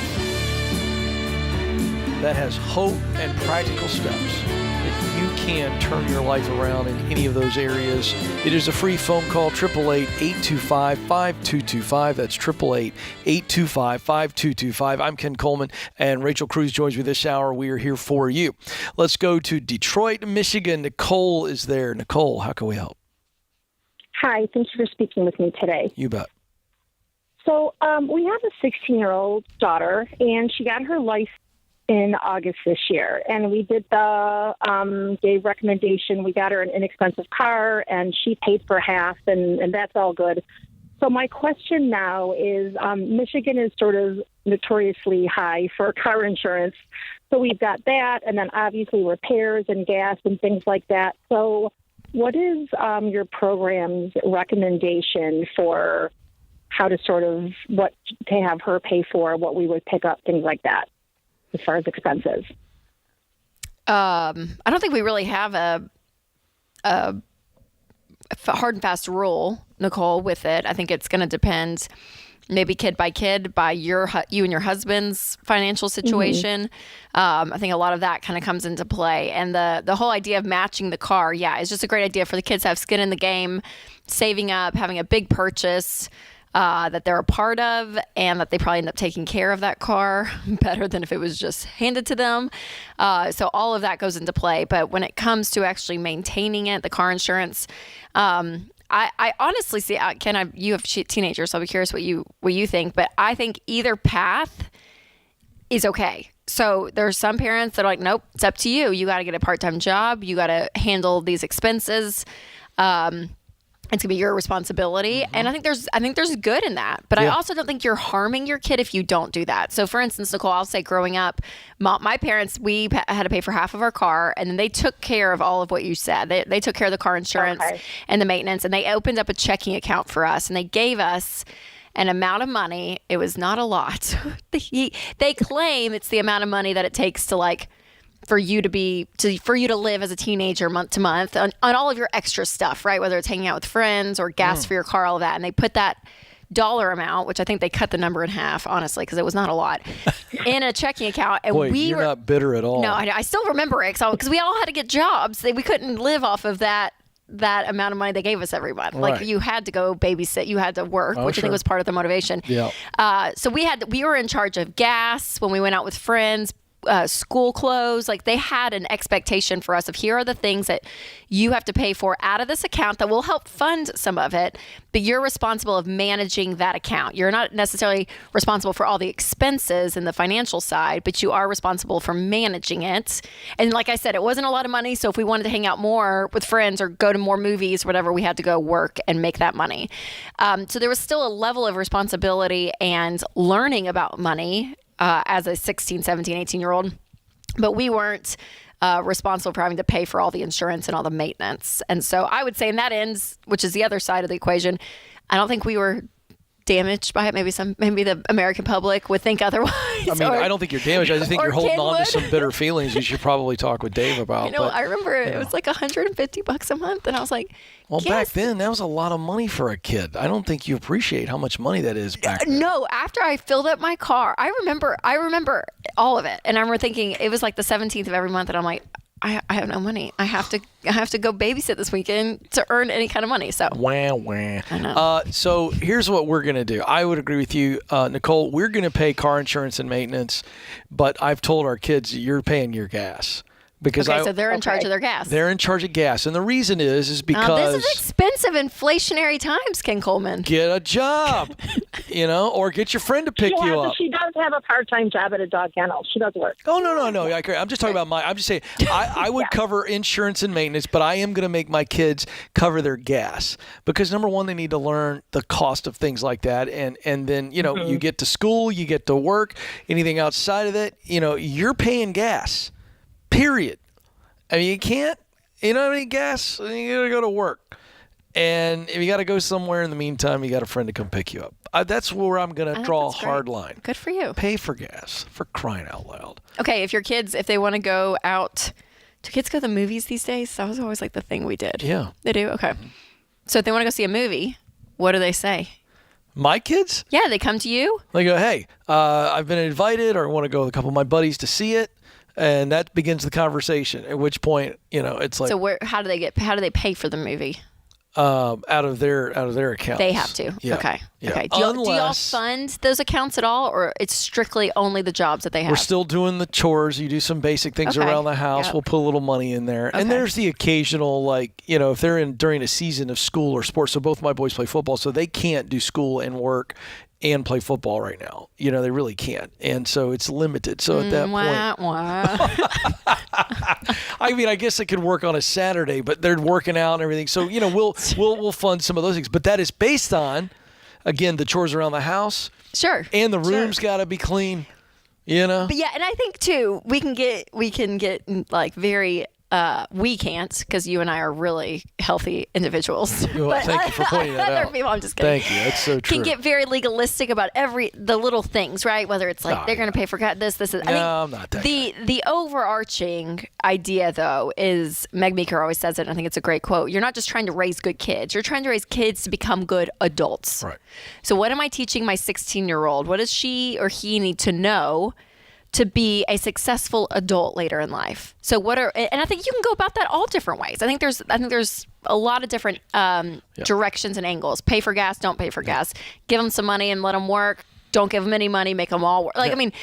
It's all of it, but you're just trying to raise an adult. So it's like, here, let me, that's the heart and the spirit behind it, Nicole. But, I'd say this, if one of my kids was rocking it, and they had a great business and they started as teens and they had it going, and I saw how much money they're making, I'm going, okay, well, we're going to slide the insurance over your way now. I really would. I think it comes down to how much they're making, and then they've got the responsibility. But I think that I really would. I think I would go, all right, you're killing it, you're crushing it, you're able to handle this. I would not start a business if I was a Coleman child. I would be like, no, they would be killing it.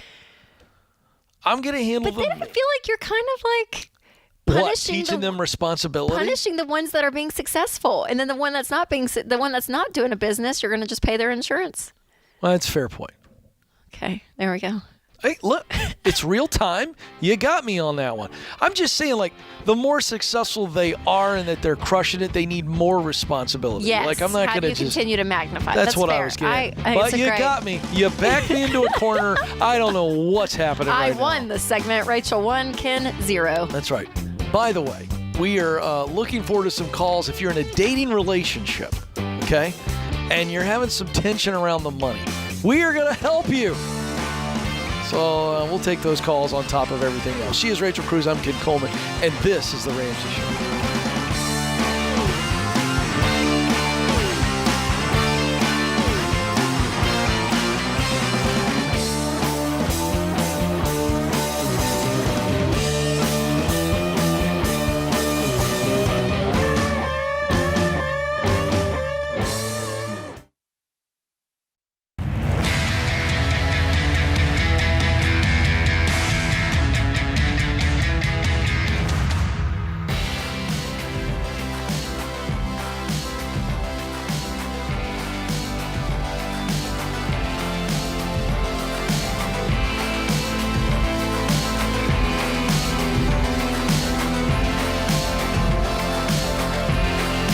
Welcome back, America. You are listening to The Ramsey Show. I'm Ken Coleman, joined by Rachel Cruz, and we are here for you, taking your calls on money, life, work, relationships, and we are really, really hoping that we get a few more relationship calls. We've had so many relationship calls on the show today. Yes. And so we've said, all right, if you're in a dating relationship, Rachel and I want to take on the dating dynamics and money, because if you don't get that figured out in dating and then you try to figure it out in marriage, it could be messy.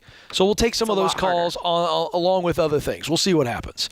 But first we go to Fort Myers, Florida. Oh, my goodness. That's where Hurricane Ian just did so much destruction. Yeah. Erica is on the line. Erica, how can we help? Hi, nice to talk to you both today. Absolutely. Good to talk to you. Are you right there in Ground Zero? We live pretty far inland from the beaches, but so our home was spared, thank goodness. Oh, good. But we have lots of friends that did not make it the same. So lots of homes that are destroyed, lots of cars. So we're just trying to pick up all the pieces and just be there for everybody that we can. Oh, man, my goodness. I'm so glad you guys are okay. How can we help today? Yeah, thank you. So just a question regarding building a new home in this current economy. Over the summer, we sold our home. We did very well on it because we bought very low and kind of sold right at the time before things started to slow down a little bit. So we made almost $400,000 that we were able to pocket. So with that, we planned to build our dream home. My husband is an architect, and this has kind of always been our dream to move forward and do this. So we're in a rental. We were totally planning to move forward with that. And then the interest rates started to go up, and it just seems like the economy is just not really working with us very well right now. So we're just kind of scared. We are debt free. Like I said, we're in a rental. We have about $300,000 cash right now going into this project, but we're both just kind of nervous and not sure if we should do it right now. But then also knowing if we wait, things could just get worse. So just kind of looking for your opinion on that, just some wisdom. Yeah, absolutely. Well, you guys are in a unique situation, even with the hurricane. So tell me this, because I'm not sure the answer to this question, but is there going to be, I would assume, a big influx of building because of the destruction that just happened? Is that correct? Right. Yeah, I mean, it's definitely going to get busy. It's been really busy around here, for the past several years. And then with COVID, supplies are definitely on back order. So we had totally anticipated this taking longer than normal. Yeah. But we're prepared for that. But the current destruction, though, like just again within the last few days, does that play a big factor in the economy there in Florida? We aren't exactly sure. I mean, definitely our beaches in our area bring a lot of money in during season. So I'm not sure how that's going to look this year. What's the price point of a home? Well, I was saying for builders though. Like I'm just thinking if you're going to if you guys are going to build, is there like a big influx of builder? I'm saying all that to say because it's all around supply and demand. I agree. And if the demand is high, which it has been over the past few years, nationwide, the demand has been high to build. But supply has been down. That's obviously what caused the prices to go up. And what we're seeing now is the demand has lowered and the supply is actually kind of catching up. So my answer to you in general would be I would feel good around spring to go ahead and start building around spring because we keep seeing with the supply and the numbers with lumber and everything, it's getting better and better and better. That's right. Lumber is actually back down. Yeah. So you're going to be in a good position. I just didn't know how much of a hurricane that destroys a whole city, how much that will I don't think anybody knows right now. Erica, how much, what were you guys targeting as to the price of this house that you would build? Our current budget on it is about $850,000. We think that we can do it at that or less. Okay, and are you planning to put $300K down? We are planning to put down more than that. Since we are renting and we're debt free, we're able to save a ton of money right now. And you have that $400,000 from your home, correct, that you sold? Right. Well, yeah. But we paid off some debt. We paid off the land that we own. With that. Yeah. So you got $300K we're planning cash, to have more. and then you're going to put more. So I just want to take on what you asked, which was the interest rates, economies. I play with. I wouldn't wait very long because I don't know that the interest rate situation is going to fluctuate a whole bunch. I mean, we're hearing in the news the last couple of days that the Fed is expected now, and again, nobody knows this, but the people that watch this are expecting the Fed to raise rates by another 0.5 point. Now, that's not directly tied to mortgage rates, but you don't know what mortgage rates are going to do. And so sitting around, it's not like the stock market, watching it like that.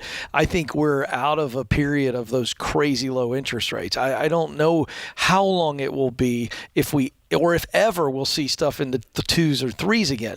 So my point is, and you're such a strong cash position and you have no debt, I'm not disagreeing with Rachel in spring, but I'm going, if you guys have that big of a down payment and you guys are disciplined financially, I wouldn't just sit around and watch the mortgage rates. We just don't know what's going to happen. Anybody that tells you any different is crazy. Right. So I would move and that's forward. What we've talked about. Right. Yeah. It's just, there's so many different factors, being that my husband designs homes for a living. If nobody's building homes anymore because interest rates have gone up, you know what I mean? So it's just, we're kind of in that unique position of who knows what the next 2 years is going to hold. Yeah. And that's going to be his income be the same? Yeah. Oh, I hear you. Yeah. Will his income be affected because of it? Yeah. Right.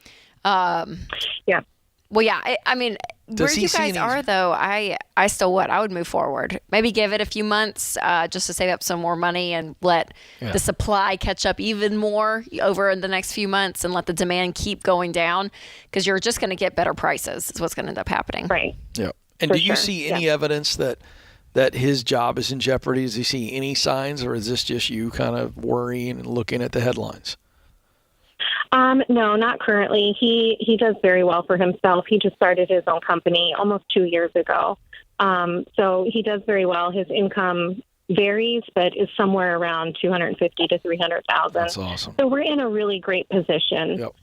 We just want to be as smart as we possibly can be, because this has been our dream, and we don't want to make a bad decision and then have to sell. Yeah, no, I don't. This house. You are too smart to do that, to make a bad decision. I think Rachel's advice is great. Yeah, and, Erica, if you called us and you're like, we got $4,000 and $300,000 in student loans and all of this, right? Like, we get some of those calls. We're like, you don't need to buy a house right now. Yep. But Erica, you guys are in the part. You're it. I mean, you've literally done exactly what we teach, and at that point, that's a little bit of the rule of thumb of, don't look at what the market's doing, look at what you're doing. And are you guys in a position to do it? So if you wait a little bit longer, again, a few months, I think we're going to continue to see supply go back up. Demand's going to kind of continue to go back down. It's been a soft real estate market here for the last little bit.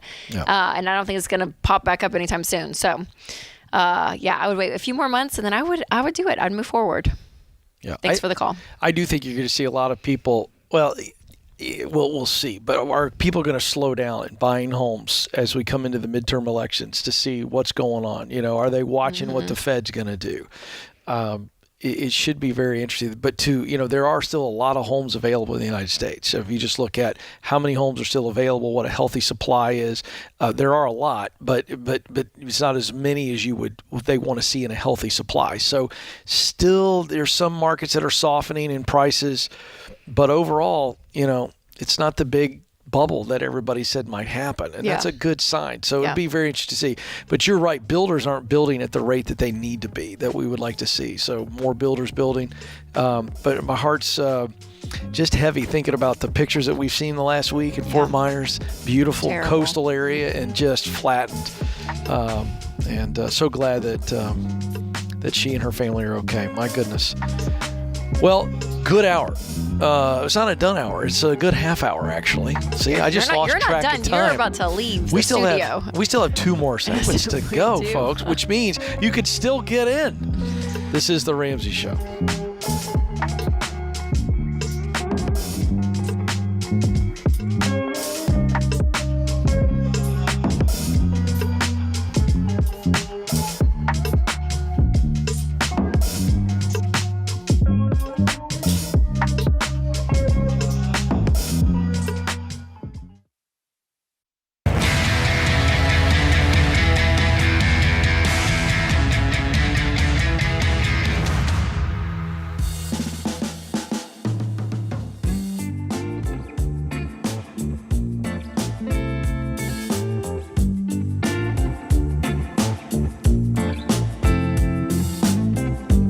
Welcome back, America. You are joining the conversation here on The Ramsey Show. I'm Ken Coleman, joined by Rachel Cruz. 888-825-5225.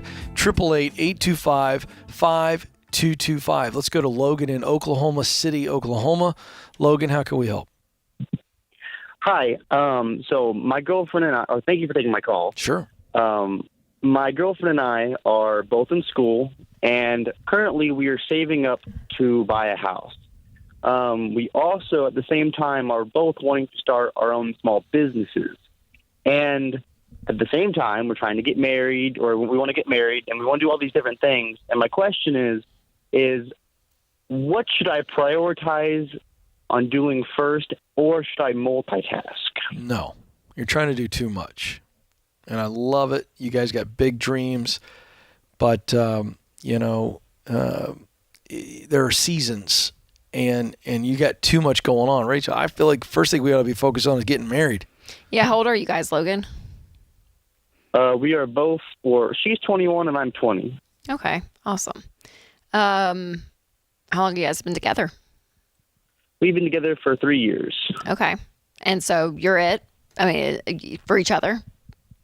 This is a done deal? Yeah. Okay. Oh, yeah. Yeah, I like that. Logan knows. Logan. Okay. Hey, when were you thinking you were going to get married before you called with all three of these plates spinning?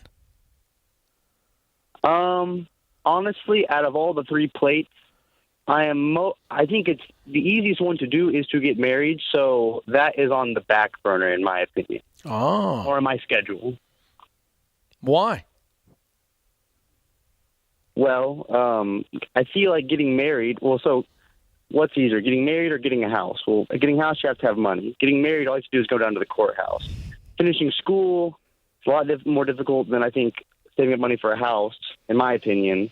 I just think that it's a lot easier to get married. That's a very interesting logic. I would put it first on the list. I mean, you know that she's the one. You were certain about that. Are you guys in school? Yes. How much longer do you guys have till you graduate? She has about, I think, till December, so just a couple months, and Okay. I have about 2 years left. Okay. What's she going to be doing after school, job-wise? Well, our goal is for her to start her own business. That's an at-home daycare. An at-home daycare. Okay. Yeah, that's what we really want. That's what she really wants. Okay. And is that feasible to cash for just her, because you guys aren't married? So for her, that December's coming. I mean, that's in 90 days. So in January, does she have the money for insurance? Does she have an LLC? Has she been doing her work to open up a business? Does she have the money to do that? Because that's a very expensive liability business that she's about to walk into. So is she prepared for all of that? Yeah, we have saved up a lot of money. No, not we, Logan. Wait, hold on. You guys aren't married, so there's no we. You have money, Okay. She has money. So how much has she saved up for her business? Okay, so she has around $10,000 saved up, and I have around $15,000 saved up. Okay. So together, I know it's presumptuous to talk before we are married about having things together. It is. And I understand that. Yeah. But yet you keep doing it. Okay. So we're gonna keep it separate just for the fun of the conversation, Logan. You know, you called us. We're gonna walk down this path. Okay. Yeah. So you got so she has $10,000. Does she have any debt? No, neither of us have debt. Okay. So she does not have car loans, student loans, credit cards, nothing. Correct. Okay. And how much will it take for her to open up a home daycare business in January? Around $3,000. Really? Seems a little low, Logan, for me. For the insurance. Well, we already have a lot of things. Okay. So what do y'all have? Well, we have all the different furniture that she would need, like the cots and the chairs, and she already has inventory like different books. And a lot of the costs for the at-home daycare is like the fixed cost. So I guess the variable cost you purchase on like a monthly basis, like food.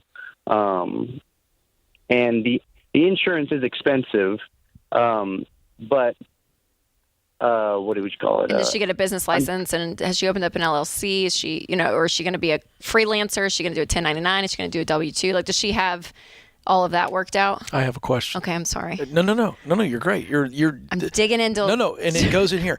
Doesn't this imply, Logan, that she has a house to be able to do the said home-based daycare in, and you have no home? Yes. So where's the home at in this equation?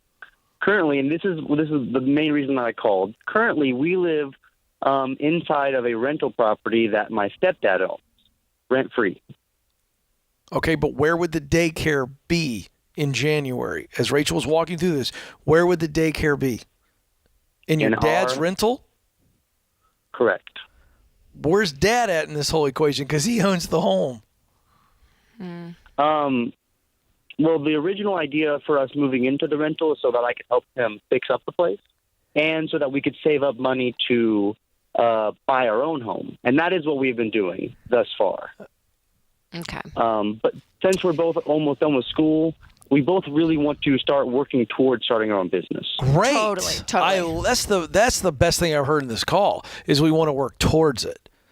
I'm not trying to squish your dreams, Logan. No. Okay, because here's the reality. Let me paint you a picture, Logan. Let's just pretend for a second. Mm-hmm. If we were in Rachel's world, let's pretend. I like this. She graduates in December. She goes and she's a full-time nanny somewhere. She gets the experience of working with a family, or she works for a preschool somewhere where she doesn't have liability. Okay, so she is not attached to something long-term. I'm getting a fist pump from Ken Coleman, just so you know, Logan.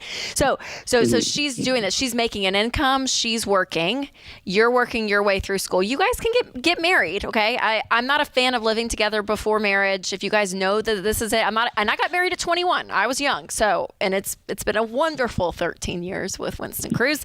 So I'm fine with people getting married young. Some people have an issue with it. I don't.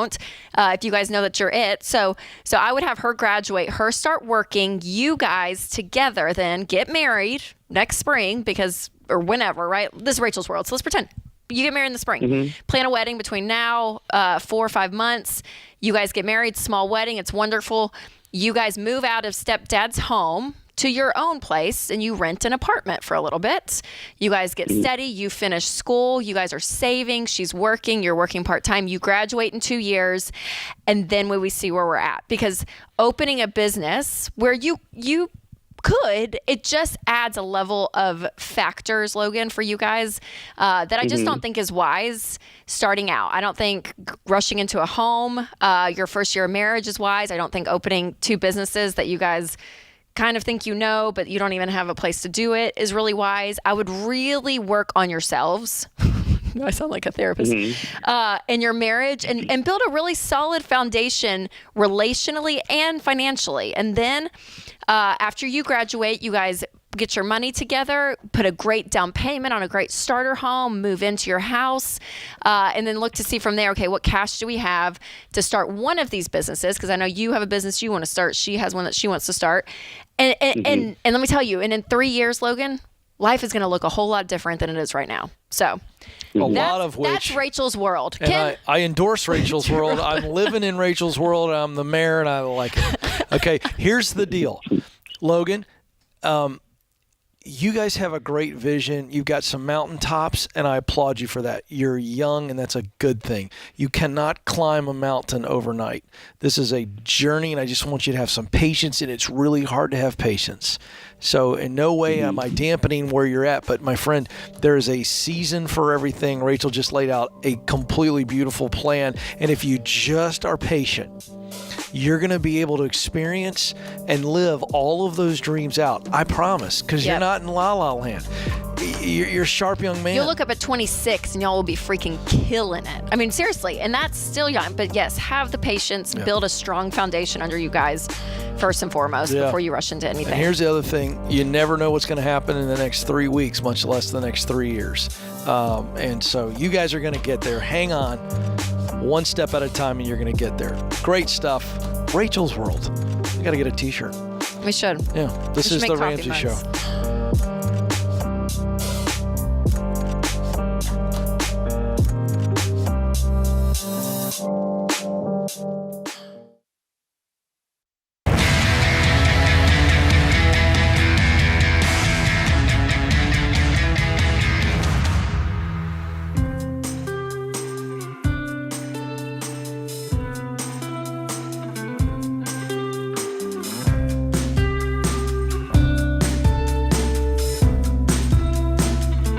This is the Ramsey Show. I'm Ken Coleman, joined by Rachel Cruz.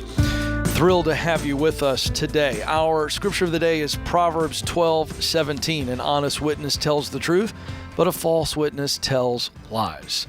Our quote of the day from Robin Williams, but in character, apparently. This is a twist. I saw that and I thought, is that real? But it is. Did you ever see Mrs. Doubtfire? I owned it in a VHS tape. Oh, well, that's very nice. Mm-hmm. This is Mrs. Doubtfire. as played by the incomparable Robin Williams. I admire that honesty, Natalie. That's a noble quality. Never lose that because it often disappears with age or entering politics.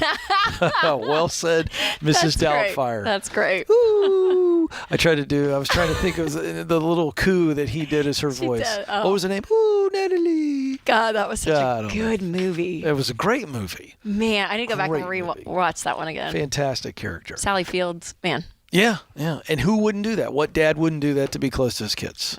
So there you go. Natalie, Natalie's in the character. Nick, actually. Wow, words and everything's hard for me in this last hour. I don't know what's going on. Nick is on the line in Grand Rapids, Michigan. Nick, how can we help? Hi, thank you for taking my call. I'm just calling. I just got married 3 days ago. Oh! Congratulations. Please hold on a second. You're not calling us from the honeymoon, are you?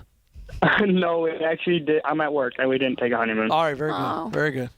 Good for y'all. But anyway, so we are looking to buy a home. Right now, we're both living at my parents', and we're looking to buy a home. And I guess I'm more wondering why, if we're planning on selling it like in 5 years, why not just do a 30-year right now instead of 15? Why would you sell it in 5?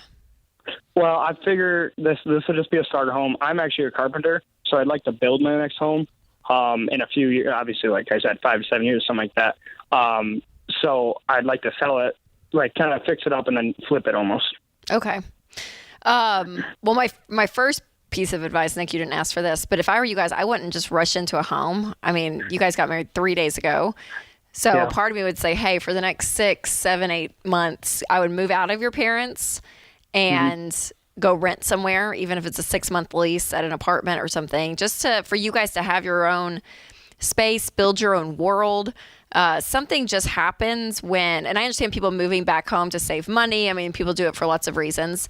But there's just something to be said about having the dignity of, when you open the refrigerator, you guys got to decide who's going to go to the store to get food. Like, you know what I mean? Like, there's just these day-to-day decisions that I think are really important for a newlywed couple to walk through. So that would be my first piece of advice is go rent somewhere.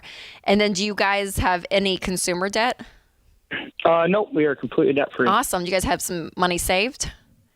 Yeah, we have combined $61,000 in the bank. Oh, amazing, wow, fantastic. Nick. Great job. So we'll use some of that, I guess, for your down payment? Yeah, we were looking at, we just were doing the numbers yesterday. I think having $11,000 emergency fund, $5,000 left over for other stuff. So I don't know what that is, like $38,000 down payment, and then there's like closing costs and stuff like that. Yeah, for sure. Okay, that's awesome, Nick. Well done on running your numbers. So with a 30-year mortgage, like I understand some people say, well, we're going to just pay it like a 15, or we're going to pay more on it, or we're in this time frame. And for me personally, I would still go ahead and do the 15-year because you're going to be building equity within that, be paying more on the principal, and you're gonna have more when you sell, and you never know what's gonna happen. You guys may be in there longer than you even expect. So our rule of thumb always is a 15-year fixed rate, with your payment being no more than 25% of your take-home pay. Right, and I guess the reason I'm asking this is I'd like to do 15, but with our income, we have about a 20% down payment for houses that we're looking at, and with our income, we aren't at that 25% with a 15-year. Well, okay. So then what house would you be able to get with it being in that 25%? Well, that's like if we did a 30-year, our payment would be like... No, I know. Yeah. But I'm just saying then at that point, it ends up being just too much house. Because if we always, again, we do the math in that formula of the 15 years. Okay. So if you're calling us, we're going to always advise you that way. So that would mean that you would just have to get a different house. Okay, that makes sense. Yeah. Okay.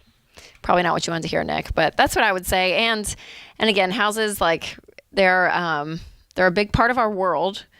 It's a very personal purchase. It's a personal part of our lives. It's where you raise your kids. It's where you eat dinner. It's where you have your first marriage fight at the kitchen table, right? Like all this stuff. Your house is a very intimate part of your lives. And so I just don't want it to take over, Nick. And that's why we always, I understand it's a conservative formula that we use, but it's the one where your house doesn't have you and ends up being a burden. Yeah, and I think because you are, as a carpenter, want to build your own home one day, I would rent a little bit longer, and I would rent that entire time. I really would, to be saving and not money. even buy. I would not buy. Yeah. I would wait, save up. You've proven that you saved. I think the goal here initially was, well, let me go buy a house, flip it, make some more money to fast forward everything. But again, I just think that brings in all kinds of risk. You never know what's going to happen, and I agree with you. I'd sit tight. Actually, I would rent and save, and build the house that you want to build. Yeah. Thank you for the call. Alex is up in San Bernardino, California. Alex, how can we help? Hi. Hi. So my goal is to be a DJ.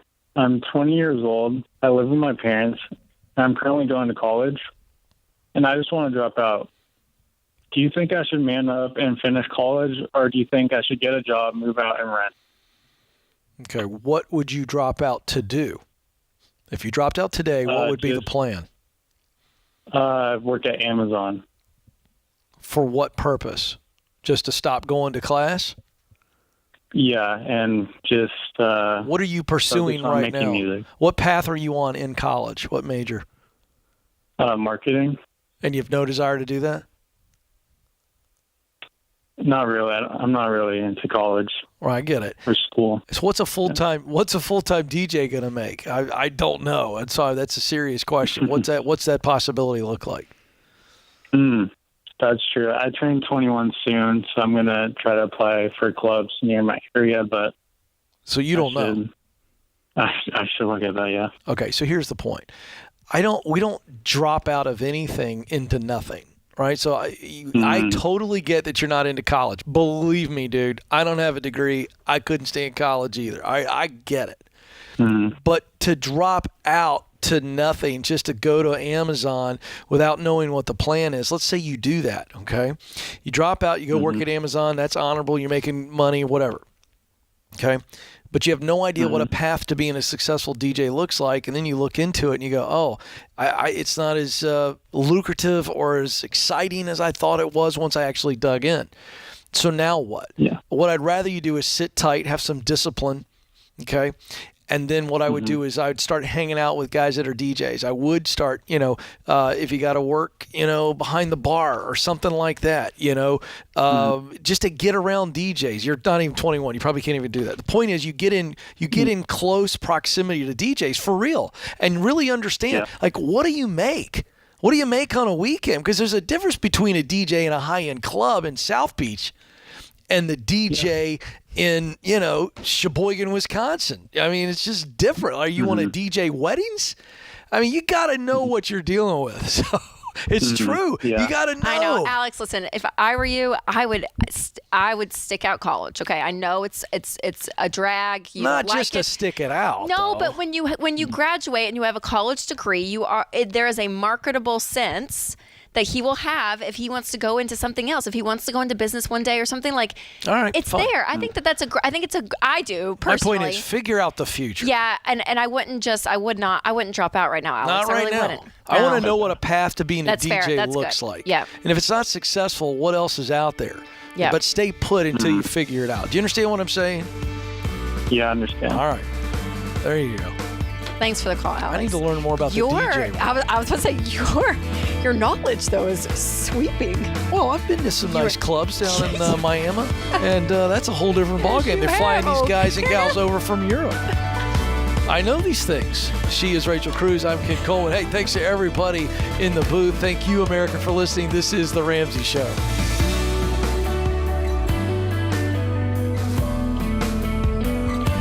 Hey, it's Rachel Cruz, co-host on The Ramsey Show. If you want to do your debt-free scream live on the show, visit RamseySolutions.com/debt-free scream. We'd love for you to come to Nashville and tell Dave your story. That's RamseySolutions.com/debt-free scream.